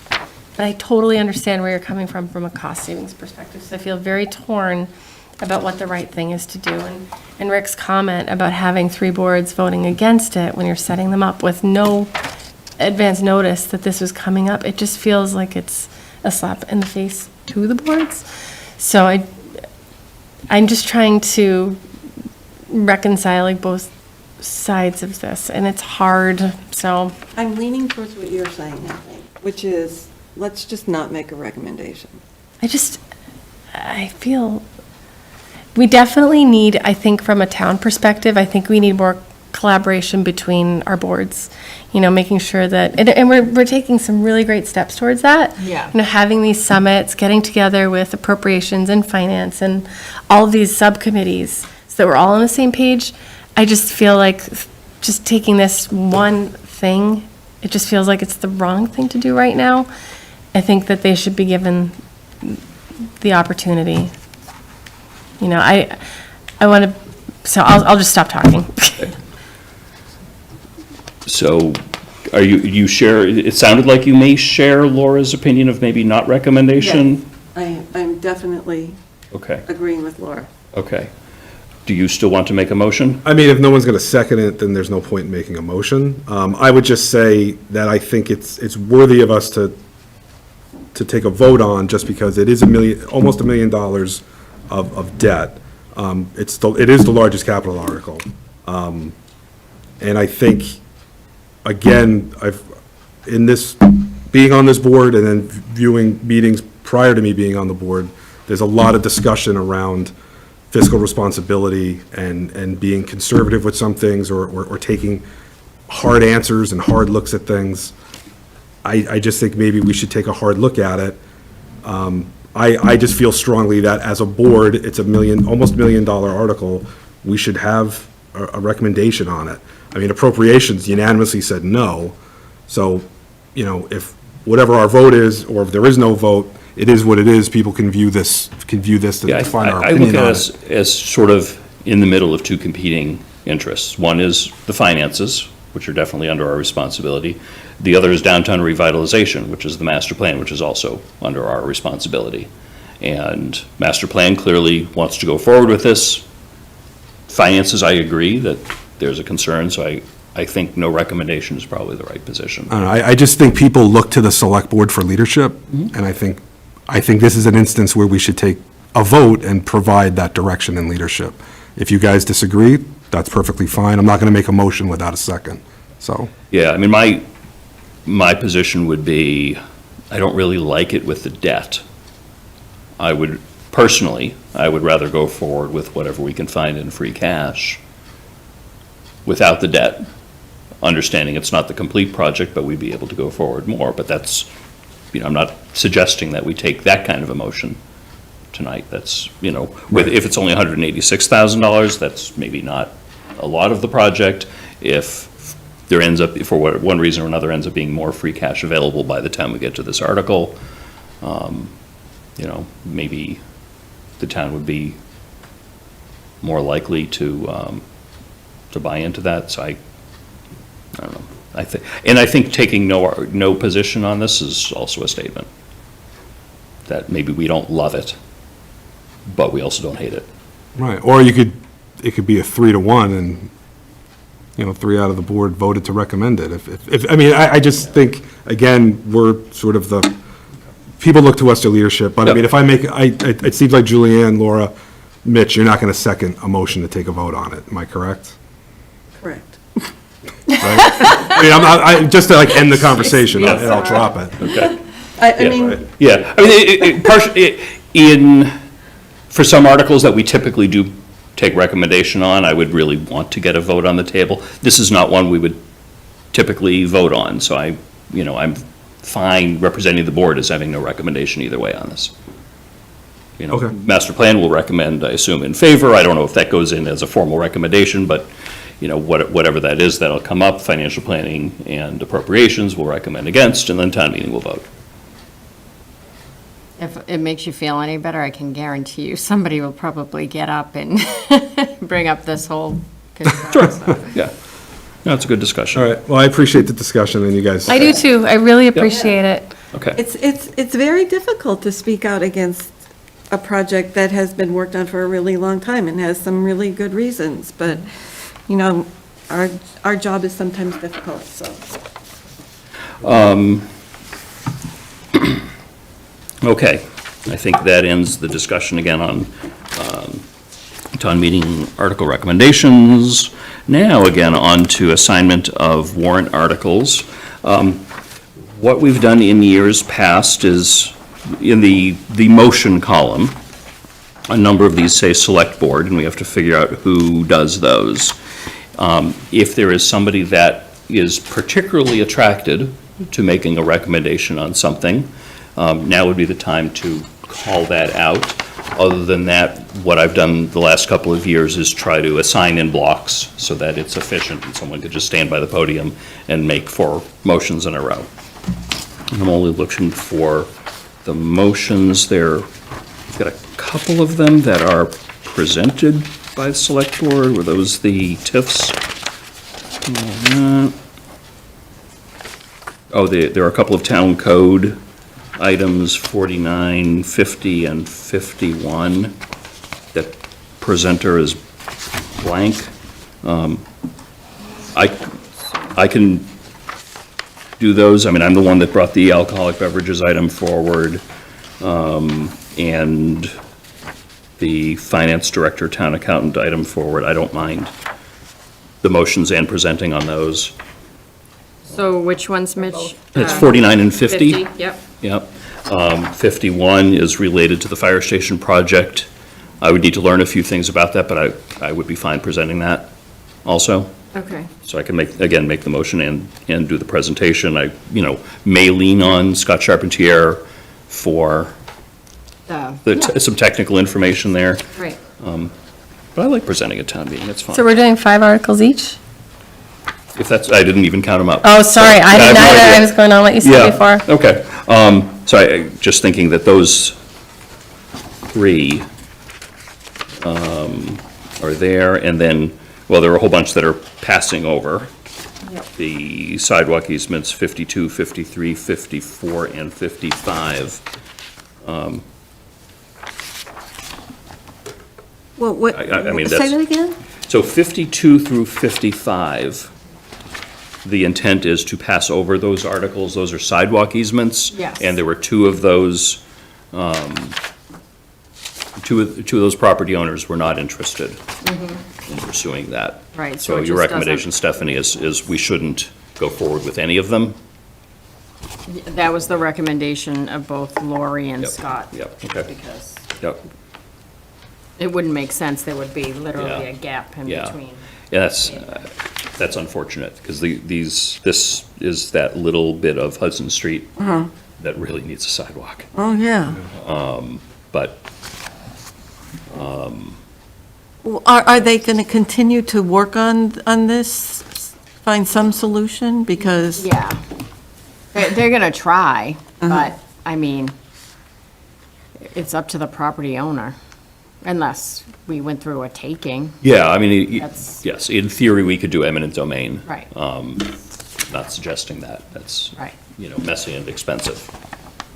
no, but this is another whole project that, if we do Pierce Street, which is part of the whole Blake Street thing, and then what do you do on Hudson Street? I mean, we could revisit it and, keep trying to Yeah. educate the landowners. To make motions, I mean, I would certainly do number 13, the stabilization fund for the wages.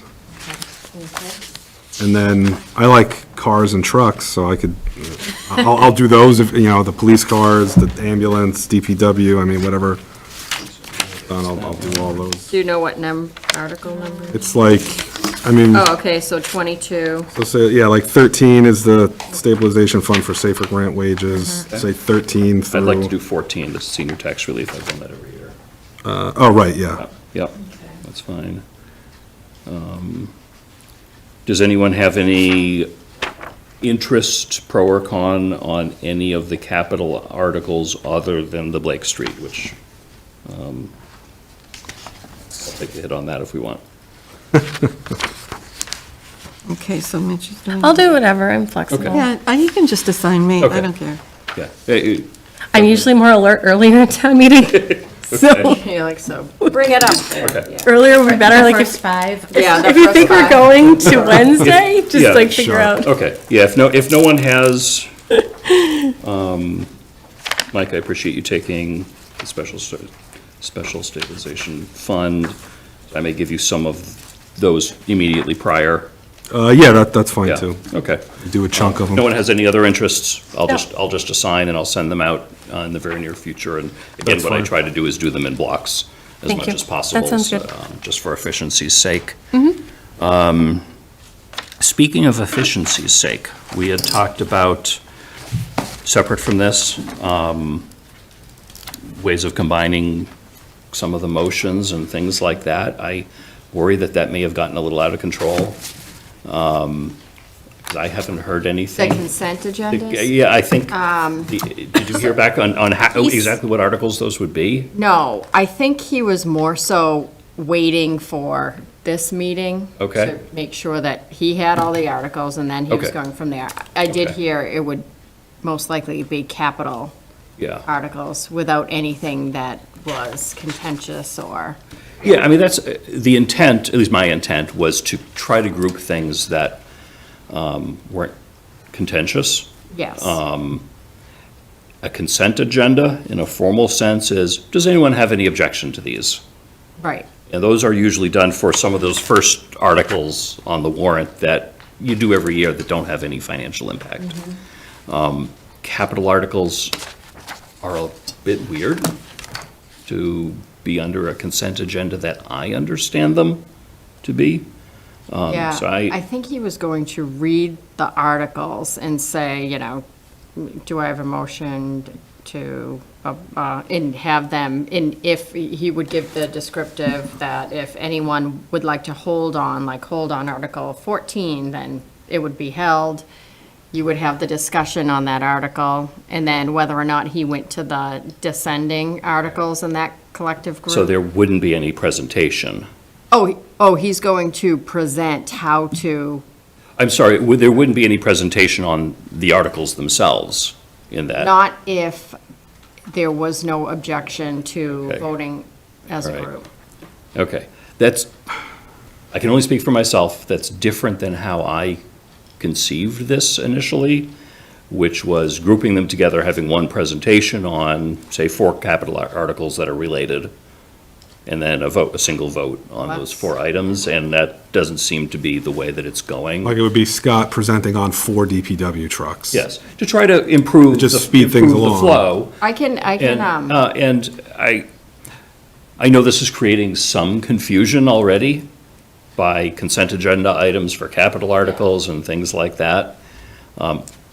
How town meeting flows is up to the moderator. right. But I can relay that advice to, Yeah. I disagree with combining, Yeah, no, we can't combine them now. okay. Yeah. I mean, in theory, we could. In theory, we could have a motion, move to take articles, 10 through 14 together. I don't think that's, at this point, that's not going to serve us well. Okay. and then make one vote, okay. Yeah. I mean, it's Fred's meeting, Yeah, so it is up to him how to Yeah. proceed. But it sounds like our original intent of smoothing things out and speeding up town meeting may have been lost in translation along the way. yeah, we'll see. what Yeah, happens. okay. All right, thanks for that, allowing that diversion. So we've essentially assigned the articles, we'll deal with that. Approve and execute the April 28th, 2025 annual town meeting warrant. So we've done everything that we can and need to do with the town meeting warrant, other than we do need to execute it tonight so that town clerk can get it posted in all the appropriate locations. And we can actually all get together for 1 or 2 or whatever number of nights it ends up being. I hope it's not 3. No, agree. I agree. Okay. Is there any other discussion, any items, is there a motion?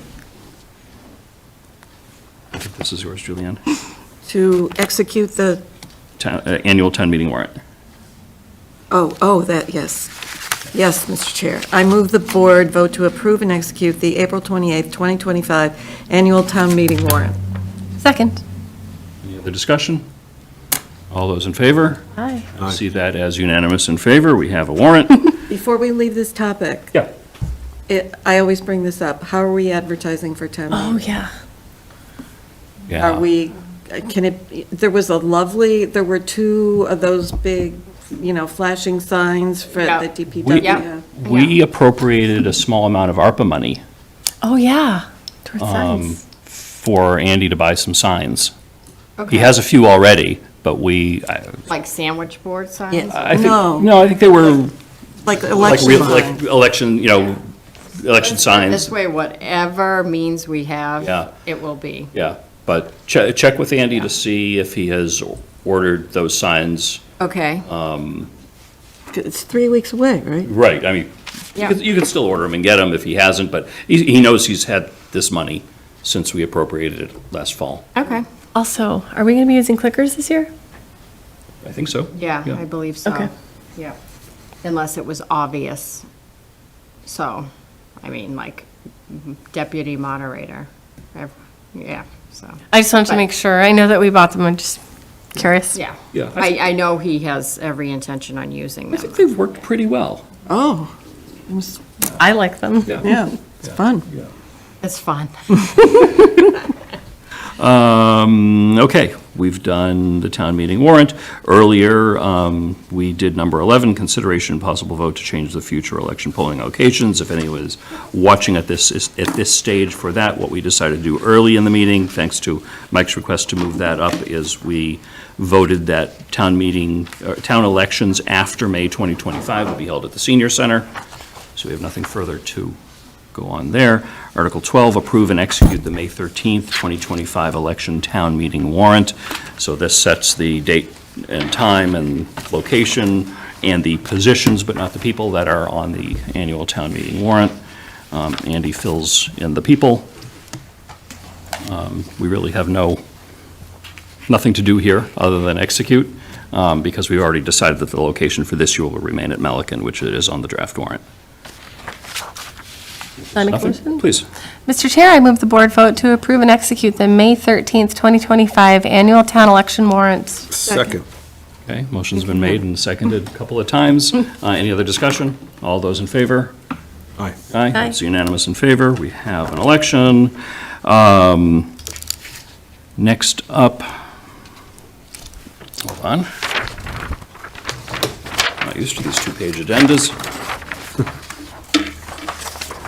Vote on reappointments to boards, committees, and commissions. So we've got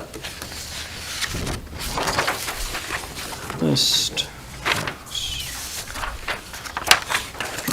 You.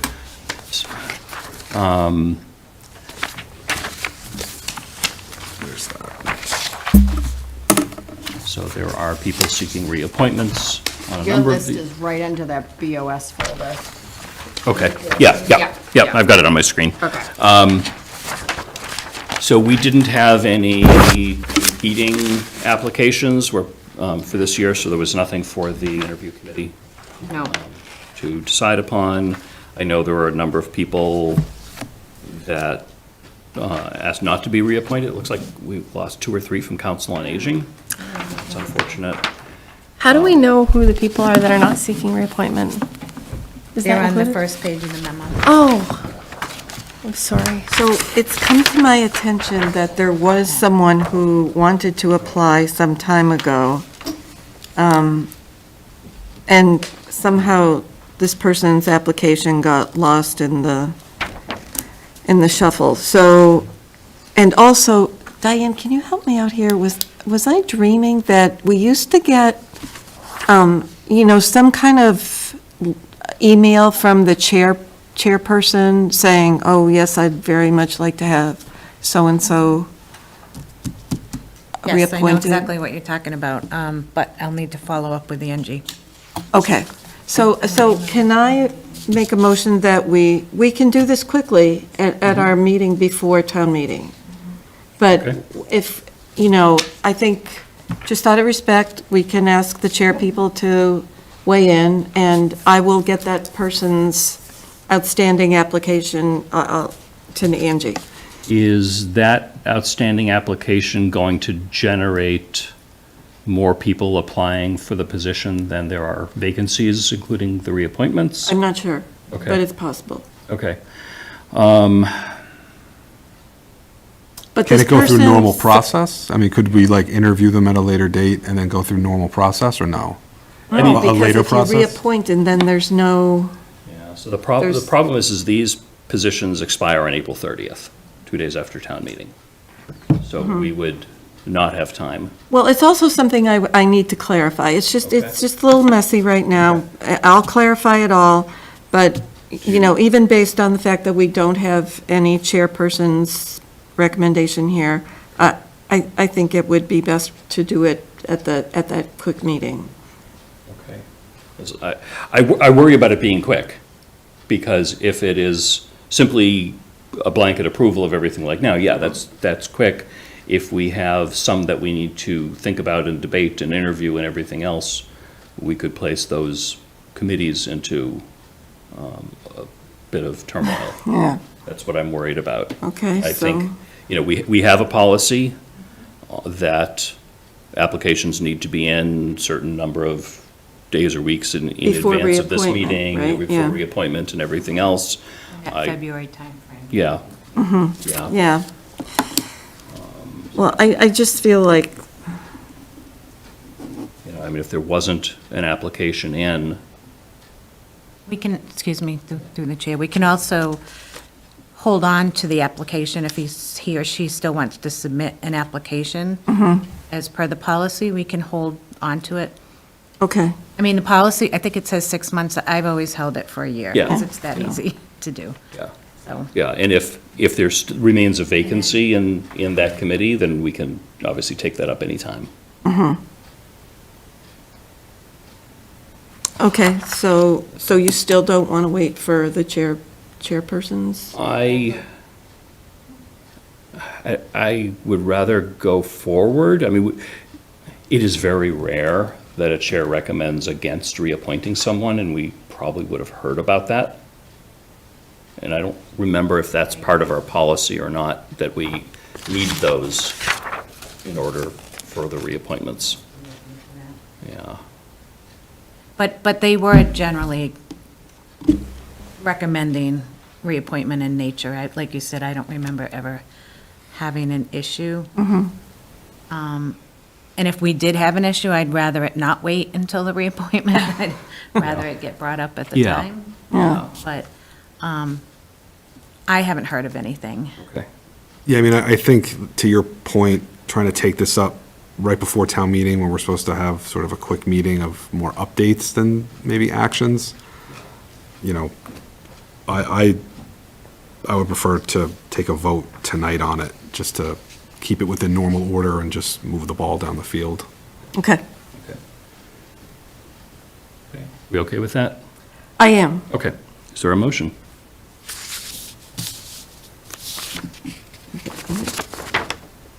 Oh, Mr. Chairman, I move the board vote to reappoint those individuals who appear on the 2025 reappointment list to the corresponding boards, committees, and commissions. Second. Okay, motion's been made and seconded. Any other discussion? All those in favor, say. Aye. Aye. Aye. Okay. That is approved unanimously. Next up, we have discussion regarding the process for filling the select board vacancies. So, as effective as of about a week ago, Lisa Maselli resigned from this committee, which we talked about at the last meeting. So the next thing is, how do we, what do we do next to make sure that someone goes into that seat? There was a memo in here. So under state law without town charter, we would have to have a special election, or wait, or we could decide to not fill it at all. Our town charter gives us another option, which is the remaining members of this board meet jointly with the chair of the school committee, which I assume meaning the K-8 school committee, since that's the Northborough School Committee and not the Right, regional, Northborough. That's a fair as assumption. well as the town moderator. Yeah. I'm like Southborough. Meaning as opposed to the regional. Yeah. Right. Which is frequently, a Northborough resident. So that's, that's easy. So the 6 members meet jointly and make a decision on candidates. We have a policy that applications need to be, we open up applications, need to be open for at least 14 days. That's the process that we followed for the recent planning board vacancy, where we met jointly with the planning board to fill that. So that's, my assumption is everyone is interested in doing that versus other options like holding a special election or leaving it empty for a year. Yes. Where would we hold that special election? Yeah. Depends on whether it's before or after the end of May. Yeah. No, I think it should be filled. I imagine we all do. So really, the simplest way to do that is that joint meeting that we talked about, and the question is, do we do that? When do we do that? So we can do it as soon as, in theory, 2 weeks from tonight. Personally, I think it's probably not a great idea to do it in advance of town meeting, because then potentially there's a new member sitting up there that had no role in preparing for that town meeting that's up there with town meeting. That puts them in an awkward position, as well as the board as a whole. And then the question is, do we do it before or after the election? My thinking is, we had talked about, we haven't formally set our schedule yet for May, but we had talked about having a May 12th meeting to do the town administrator review at that meeting. If we appoint on May 12th, then then the first meeting for this board after the election will be a full board, no matter what, as opposed to waiting until after the election, then going that way. So that's my thinking, is we do it on May 12th. But we can decide to do it anytime, sooner or later, whenever. Yeah, I mean, I think trying to get something in before town meeting, it doesn't make sense, so certainly think it makes sense to do it after town meeting. And then, yeah, May 12th would be after the election. Would be the day before the election. Oh, day before, right, Yeah, right. yeah. And would be, unless we had another meeting in the middle there, that would be the next meeting after town meeting. Would be our only meeting between town meeting and the election, would be May 12th. We could, in theory, have a May 5th also. And the main agenda point for that May 12th meeting was town administrator review. Town administrator review and. Like it wasn't a special meeting just for that, right? Correct. Yeah, it would be our first meeting in May. One of the typical dates in May ends up being Memorial Day, so that's a holiday. That's why things are a little bit potentially shifted around towards the end. But the town administrator review is the critical item for that date. That really needs to get done before the election. That's the only time that, and that's, again, consistent with the schedule that we laid out for the review process, is people would submit their reviews soon after town meeting. Right. Laura and I would consolidate them, present it back, and then we would vote and discuss on May 12th. Or you could keep it, you could also wait until after the election and have the new person or same incumbent then vote on who would fill the seat. There were, you could do it before or after. Yeah, you could do it before or after. My thinking of the 12th is then the first meeting of the board after the election. You've got a full board. You're ready to go. So that's my personal preference. I like the, having a good amount of time for people to think about, throwing their hat in the ring for this position. Yeah. So in theory, we can open it up immediately, advertise it the way we would, and then consider it closed, 3 days before the May 12th meeting. So there'd be plenty of time for people to apply. We just need to get into the agenda packet, the applications. Yeah. So if it's. So I guess, why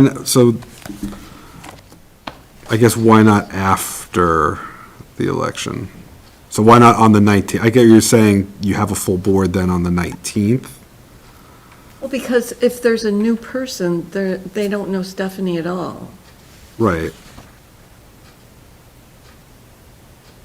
And so how does that, so like once they were, so say, and it would be a 6-person decision. Yep. And it has to be at least 4-2, right? It has to be Assuming that all 6 were Right. present for the meeting. Right. Then it would have to be 4-2, with 4 And in then, favor. does that person then have to be sworn in, right? So it wouldn't be like Correct. effective after that vote, they would then need to be sworn in by, I mean, in theory, if there was. like if Andy was waiting in the wings. he could- Yeah, in theory, there, that. As he often is. That could happen.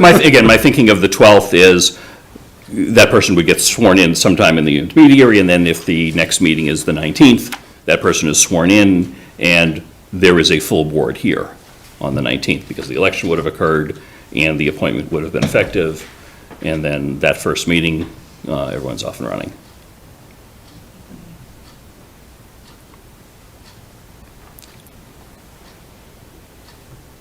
May 12th sounds good to me. That works for me. Okay, all right? I'm going to say the deadline, if we advertise, say, tomorrow, make the deadline May 6th, which would be 4 weeks. Sure. 4 weeks In time is a good for- amount of time, don't Yeah. you think? Yep, so that's the Tuesday before the meeting. That gives you plenty of time to assemble the packet and everything else. So however number of people we have, we would interview at that meeting, so it would take a little bit of time, but that's important. So interview on May 12th? Yeah, interview and appointment. May 12th.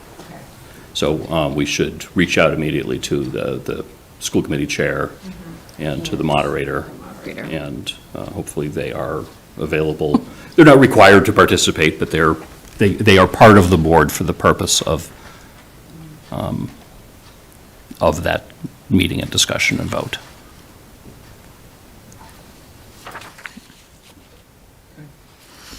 Well, it says joint vote. Yep. Okay, by the moderator in the school. So, so they are essentially members of the select board for the purpose of that agenda item. So it's not, just like it's not legally required that all four of us would be here, it's not legally required that they be here. Hopefully, they will be. Yeah, so 4 out of 6 members. Yeah. Yep, so 4 out of 6 would be the quorum for that. And if all 4 of us are here, we're here. But again, the intent is to have the moderator and school committee chair involved in there. Okay. Very good. We good with that one? All right, so we don't need to vote on that. Next item, we have review and vote on select board meeting schedule for May to August 2025. Can I just ask a question on that? Absolutely.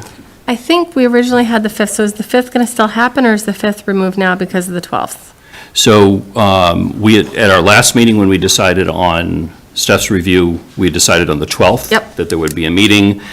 When the packet came out, it had the 5th and the 19th. I think that was just lost in translation along Got the it. way. We can do 12th, I think we have to do the 12th. Yep. So we can do the 5th and the 12th, we can do the 5th, the 12th, and the 19th, we can do the 12th and the 19th, whatever it is that we want. We just can't do the 26th because that's Memorial Day. Got it. And that would normally would be the 12th and the 26th, otherwise. 12th and the 19th? I like the 12th and the 19th. What's that? I like the 12th and the 19th. Okay. Because the 5th is following. It's right after town meeting. That's another worry that I had with that one. I like Yeah. That, okay. Yeah. So, Well, perfect. Okay, Yeah, deal. we'll still be catching up on sleep. And June 9th and 23rd, and one date each in July and August, as usually how we've scheduled it, and then we've added extra meetings as needed. Yeah, I mean, I just have conflicts on the 23rd and the 11th. Okay? So whether or not that means we move the meeting or you're just short me. The 11th, I'll be out of the country. Okay. So. that June wouldn't be 11th or August August 11th? Okay. Yeah, sorry, August 11th. I'm sorry, were you talking about June, what dates were you saying? June 23rd Yep. and August 11th? Yeah, for me, June 23rd is maybe difficult, but maybe not a deal breaker. I'm not 100% sure yet. The 11th, Yep. I probably would not attend that meeting. if it was held. We can also just go through July as far as the scheduling goes, and the board can figure out August. Yeah, that's probably a good idea. Yeah. Maybe, Through the chair, I mean, we're going to have an August, we're shooting for an August Financial summit as well okay. this year, so. Yeah, so we could, work with the board and Yeah. figure out a date Yeah. for August sometime, in June. Does that work? And are you okay enough with the 23rd that it's okay keeping on the schedule? Or do you want to suggest a different date? That's Monday, the 23rd.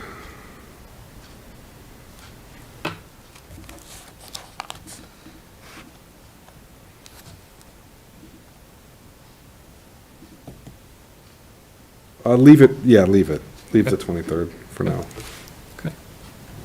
Okay. So we're good doing May 12th and 19th, June 19th and 23rd, and July 14th, and not setting an August date yet. Sounds good. All right, I move the board vote to set the meeting schedule for May through July as follows: May 12th and 19th, June 9th and 23rd, July 14th. Second. Motion's been made and seconded. Any other discussion? All those in favor, aye? Aye. Okay, I see that as unanimous in favor. Very good. Reports. Let's see. Laura, any reports tonight? I don't have any reports today. Oh, that's easy. Julianne, any reports tonight? Oh, I just want people to be aware that Saturday, April 26th, rain date April 27th, from 2 to 4 at 4 West Main Street and Blake Street, there will be a free community event for all ages, and it's sidewalk chalk art project. Oh, fun. I'll hold up the, That's beautiful. Yeah, that's fun. I'm looking forward to that. sponsored by the Cultural Council. And they have many other events coming up, which hopefully we can get on that board. And that's it for me. Okay. Mike, any reports tonight? No reports. This is quick and easy. I may change that. Couple of small things. First, the Northborough Education Foundation Trivia Night was this past Friday night. I was the MC for the event. It was a lot of fun. They raised some good money, but the fun was the name of the game, and it was. As we all know by now, the open meeting law remote hybrid option was formally extended and enacted into law and goes until, I think, June 30th of 2027. Hopefully by then they'll figure out a way to just make it permanent and not have this delay. This is now National Library Week, April 6th to the 12th, so please visit your local library. It is also National Public Health Week.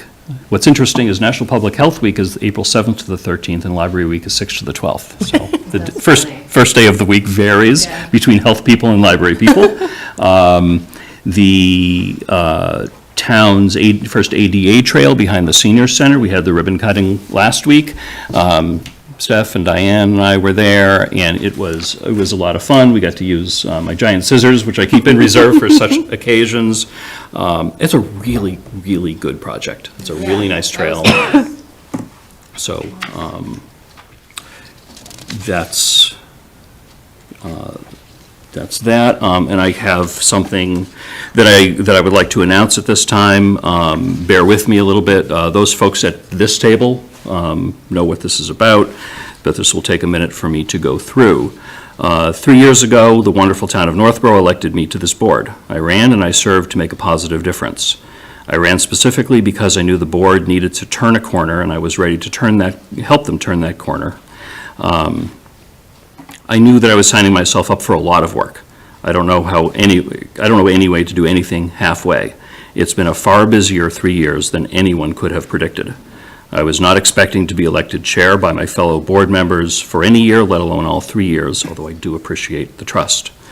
We've had 2 town administrator transitions, an immigration crisis, a very large and important capital project, an extensive but justified process to allocate federal ARPA funds, and much more.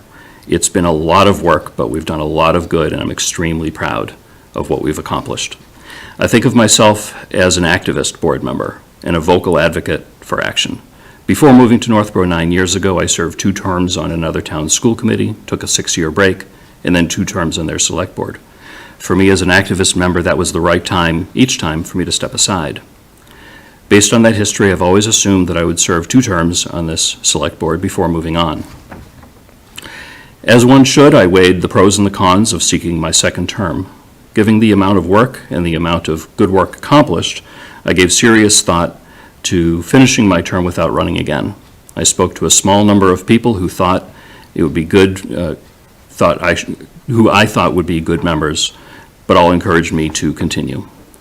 One thing that convinced me to continue was my daughter Ariella's 18th birthday on January 21st, which was coincidentally the very first day to pull papers. She was very excited to be able to sign my nomination papers and vote for her father in her very first election. So that's what I went ahead and did. I wondered if any well-qualified candidates would also seek the same position. If so, I would have no concern stepping aside. When a candidate came forward, I instead found myself energized and prepared for an election I'm certain I would win. January was also a big transition at the national level. Local elections in Northborough are nonpartisan, and I have a strong belief that as an elected select board member, I should not involve myself in political issues beyond our town borders. I have felt myself drawn to our developing national crisis, and I've begun participating in advocacy around that crisis. For example, I spoke at Saturday's Hands Off rally in Worcester, attended by 1,500 wonderful people similarly concerned for our country. I spoke on how national policy is harming small towns like ours. This work is very important to me, and I'm compelled to do more. However, I do not believe I should advocate strongly on what many see as partisan or human rights or national policy issues while seeking a second term or while serving on a town's nonpartisan select board. I know some may see it as an opportunity for a bully pulpit, but I do not. I look back on my statements when running 3 years ago. It was a very long list of what some might call campaign promises. To me, they were commitments on items to raise and hopefully accomplish. It turns out most are done, and the others are moving with such momentum they will be done within months. That made me wonder what I would do with a second term. As an activist and advocate, I needed more reason to run than to just keep going. My decision became obvious to me that I would not be serving either my own interests or that of the towns by seeking or serving a second term. I hope to continue on the appointed committees on which I now serve. As time change, I may seek again to return to elected town office, but now is not that time. Earlier today, I asked Andy, town clerk, to remove my name from the upcoming ballot. He confirmed this process is unrelated to the warrant that we executed earlier tonight, and that my name will no longer appear. Thank you. I'm happy to talk to members individually or whatever about this. This has been a lot of fun. I'm certainly continuing for the last couple of meetings of my term, but will not be here after the election, May 13th. That ends my report. Steph, did you have any reports tonight? I just want to say that sounds very exciting. Thank you. It does. Just on Anna Maria, I had the two advisors that I met with, Dave Armstrong and Jim, I forget Jim's name, Jim Bidwell, I believe. What they proposed was offering any of our employees a discount from classes, trainings, programs, and they will get creative with the town. I actually I took my MPA through Anna Maria, and I loved the program because it's really geared toward municipalities. So they offer anything from criminal justice to mental health, psychology, fire science, all related fields, business, if somebody was interested in going for their MPA. So they're very excited about this. They have different groups or subsects, so one being government, and Northborough would actually kick it off. So if we had an intern come in for a variety of different things, they would give an employee a free class. So it's just, it's unbelievable, but I would love them to come in and talk to you all, and any questions you have. They prepared kind of a draft MOA, and of course, there's no financial ties. It's, if anything, it's, giving our employees a little bit more incentive into, either learning, growing, and then just the succession of it all. So the interns would come in, they might really love what they're doing here, and they're our next employee, so it's kind of a win-win. Sounds great. Yeah. It's a good program. Let me know when you have an open agenda. Might not be until somebody else is sitting here. Are these people around in the summer, or? Good question. You know what? That's a good question. I don't know. I'll ask that. Okay. Because when would the courses start? Hopefully fall? Yeah, it would be fall. Yes. Normal school time, yep. But that's a good question. You know what? I'm sure they are around in the summer. Yeah, I would imagine. Right. Okay. Steph, anything else for reports tonight? No, that's it. We Okay. took care of everything, yeah. Okay. I don't want to gloss over your news. Okay, thank you. I want to ask Diane if she has any reports. Sorry. I don't have anything. Okay, all right, I'm sorry. If you want to say something, that's fine, not necessary. Through the chair, can Yes. Can I? That's also fine. I have a. I didn't mean to cut you off. I don't want to, I'm glad I'm not following Mitch's. Okay, thank you. Any reports tonight, Jason? I would like to, well, offer you my congratulations for your next move, Mitch. But I did put a memo in your packet tonight, and I did want to review that briefly. I have a short PowerPoint to show you folks. Okay. So Very short, you guys. Okay. it's four Like slides. 5 pages, yeah. 4 slides. Apologize, we didn't think about this earlier, but that's fine. So you all may have been wondering why I was still here. Thank you. But you closed the warrant, So but. dedicated. Yeah. Okay. But Article 5, the town budget, so Yeah. this speaks relevant to that, Okay. and we're going to be publishing the warrant book, probably sending it to the printer tomorrow or the next day. So the tables that were in that memo that was provided in the packet are going to be what's presented as the town budget, and Article 5's numbers are based on that budget that was put together in the packet. So there's those final updates. So bear with me for one moment and.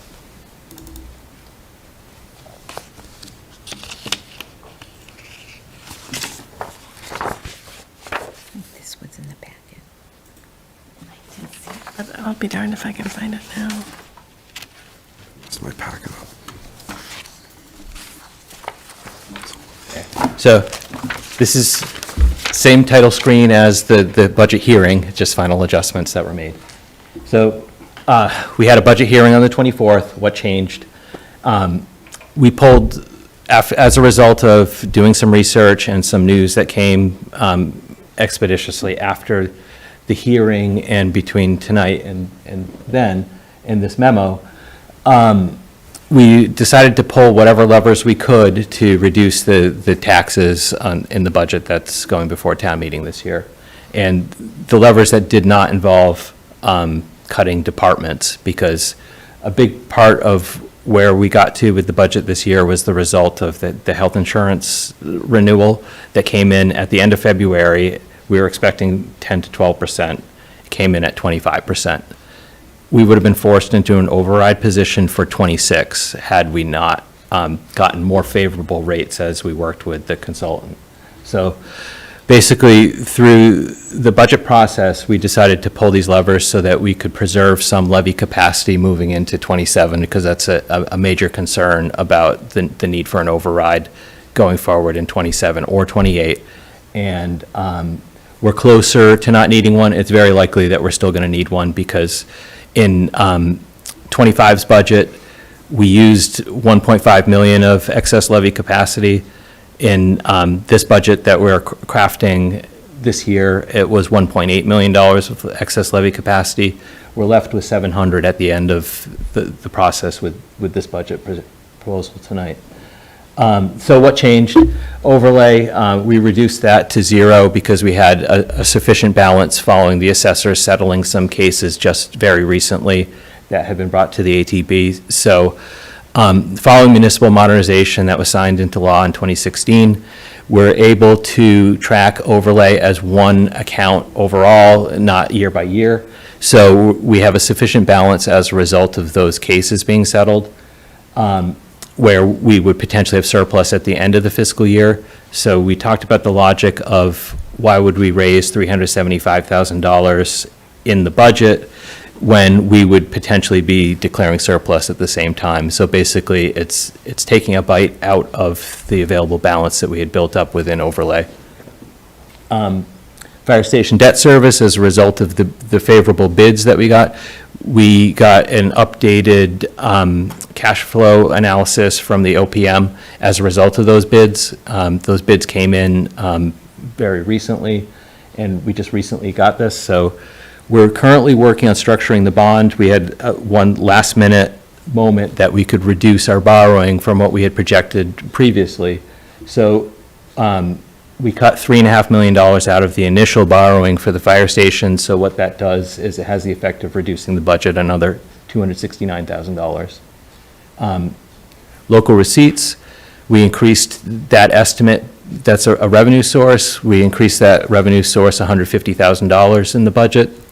that came as a result of comparing our motor vehicle, that motor vehicle is the largest component within local receipts, and we typically don't know what we're going to collect for the year, and because it runs on a calendar year basis. So a major commitment, which means the assessors get information from the Department of Motor Vehicles about what taxable vehicles are in town.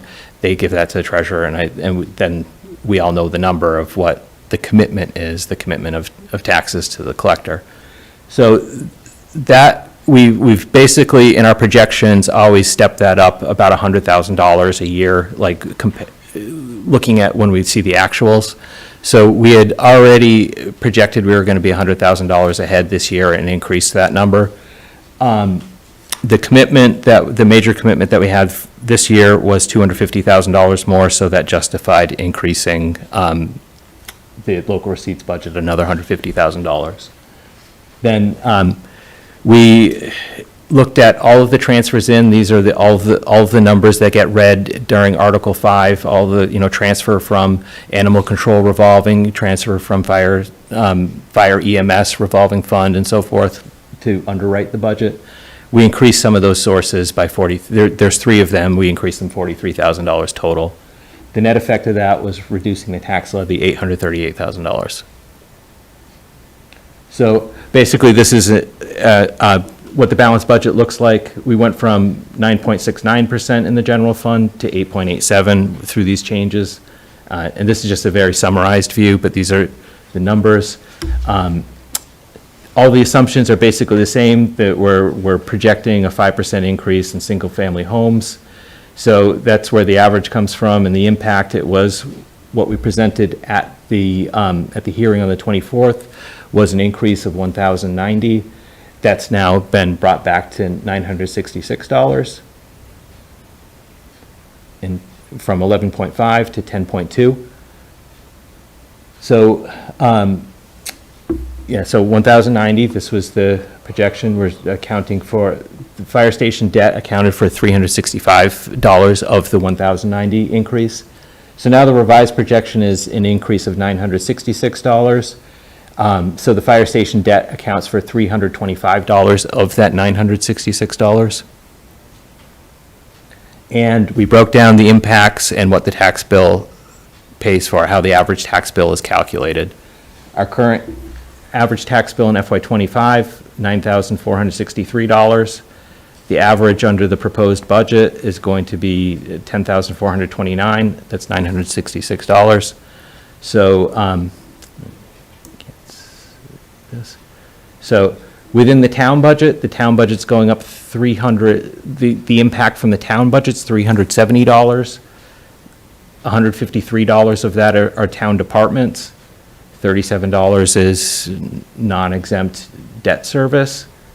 Health insurance, responsible for $170 of the increase. This here, the $39 reduction is the effect of reducing the overlay, because that's part of other fixed costs in our budget. School budget's $343. The warrant articles basically are covered by free cash, so that's not an effect. That actually is an impact going down because we had one taxpayer-funded article in 25, so that's why that's slightly the difference between 109 and the reduction of 111. So, oops. So then there's some mitigating factors. We have local receipts that are unrestricted, so those get applied against all of these increases.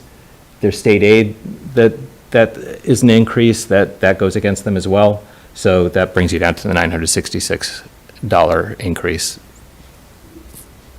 And I thought that would be helpful. This is how we looked at it at the summit. We presented a ton of numbers at the summit, but this is how we looked at it. So I figured it would be helpful to look at it this way when now that we're at the end and getting ready to publish this in the town meeting book. And that concludes my presentation and my reports. Any questions for Jason on No the updated questions, figures? but thanks for saving money. Yeah, right. Every penny counts. Well, we're still going to have a difficult year next year because we don't have all the answers. We're at a point, like I said, $1.5 million 2 years ago, $1.8 million for this budget that we're proposing. So $700,000 is what the levy capacity is. We're hopeful for the economic development, so that will increase it. Yeah. We're basically been budgeting and projecting out $30 million of new growth every year. That amounts to about $400,000 of revenue.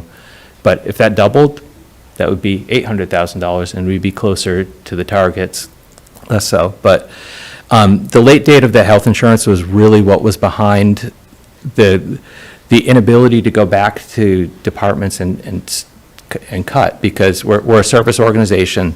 So the majority of what we fund and what we use to achieve our missions is personnel. And that's a very difficult topic to just bring up on the fly and cut from budgets. So that's basically what was behind these changes, but there is all good reasons for doing them, and they're relatively safe choices to make.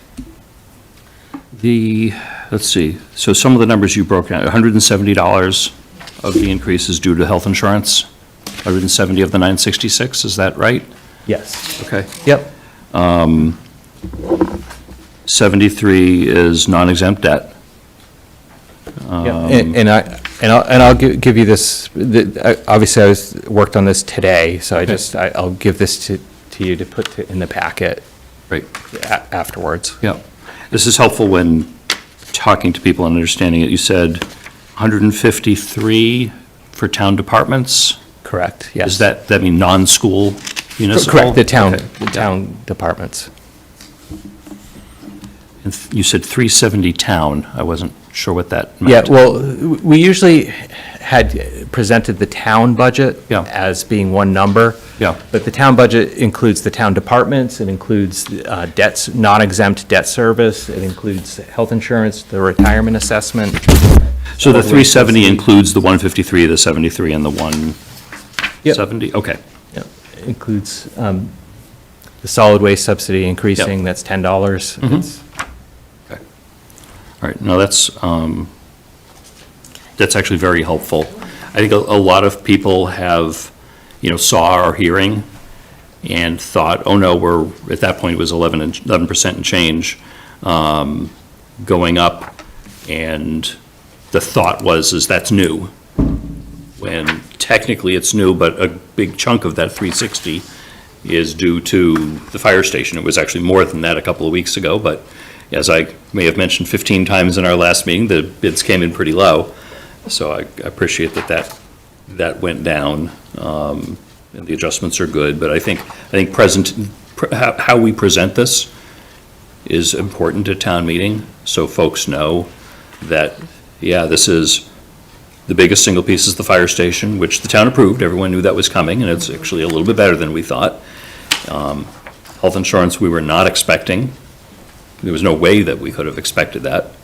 But everyone, and, every town around us has been hit by that. All the neighboring towns are affected by that as Yeah. well, and pretty much every town in the state is being affected by that in the same manner, and it came up in the same time frame. So Yep. it's a very troubling problem that we have. But the increases on the school and municipal side, other than those, is pretty straightforward. I think it Right. looks like it's a pretty lean year. Yeah. It For would those. have been, Yeah. Yeah. So also, you may ask, I said of the 966, $325 was related to the debt excluded fire station. Right here, this calculation says $320. The 325 is an increase because it's the first year, but it's net of, every year debt goes down. So as we pay it down, it goes down. So would be an immediate question why that number is different, but it's net of everything else going down. Yep, good.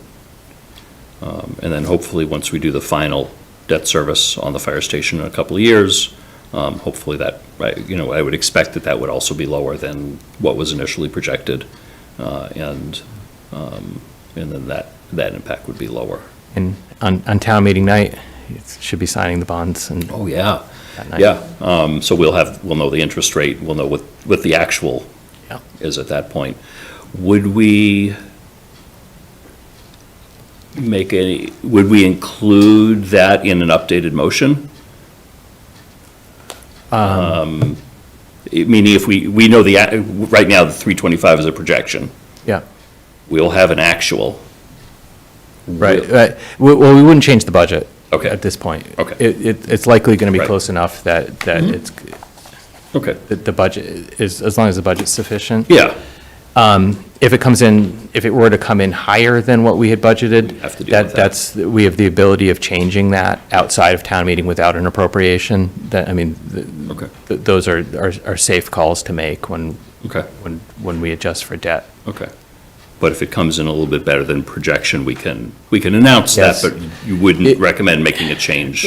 Right, I wouldn't recommend making a change on the floor Okay. of town meeting as a result of that, but just so people know that when a debt excluded project, if we raised too much debt for something, it has to be reserved and applied to the next year. Yep. So it would be a funding source for the next year's budget. Great. Any other questions for Jason? Thank you. Yeah, thank you for sticking around. Thank you. Thanks. Doing this. I wish I had, I think you mentioned that you were going to do this, and then I forgot about it, so I wish. That's all right, there's a lot going Yeah, on. if it happens again, let's plan for it earlier, so you don't have to stick around until the very end.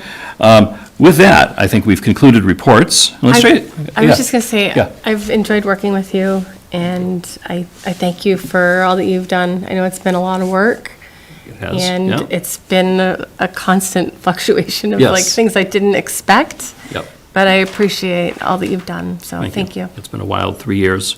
It feels like it's been so much more. But I still have a couple meetings left, so, Seems- we I'll may screw it up probably- before then. Probably have more to say, but I just appreciate it.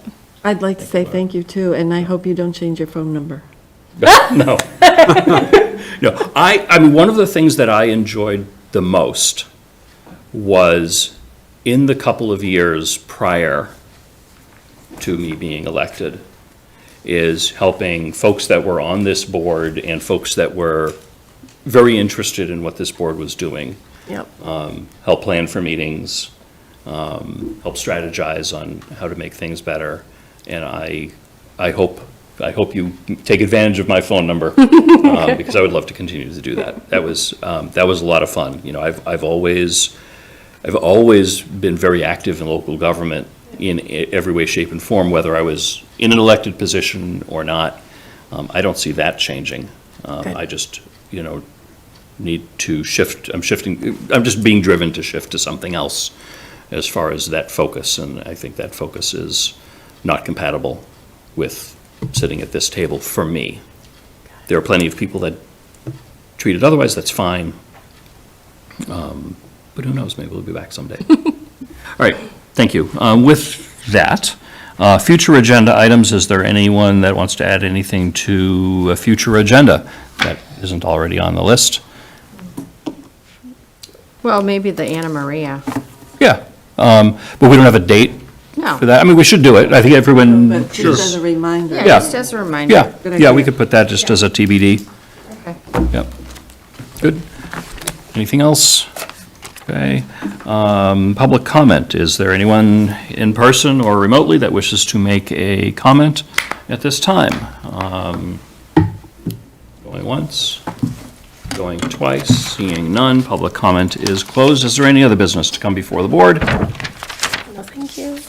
See anything? Is there a motion to adjourn? So moved. Second? Motion's been made and seconded to adjourn. All those in favor? Aye. Aye, I see that as unanimous. We are adjourned, 10:37 PM. Thank you very much, everyone. Have a great night. Thank you. Thank you, Mitch. Oh. Okay.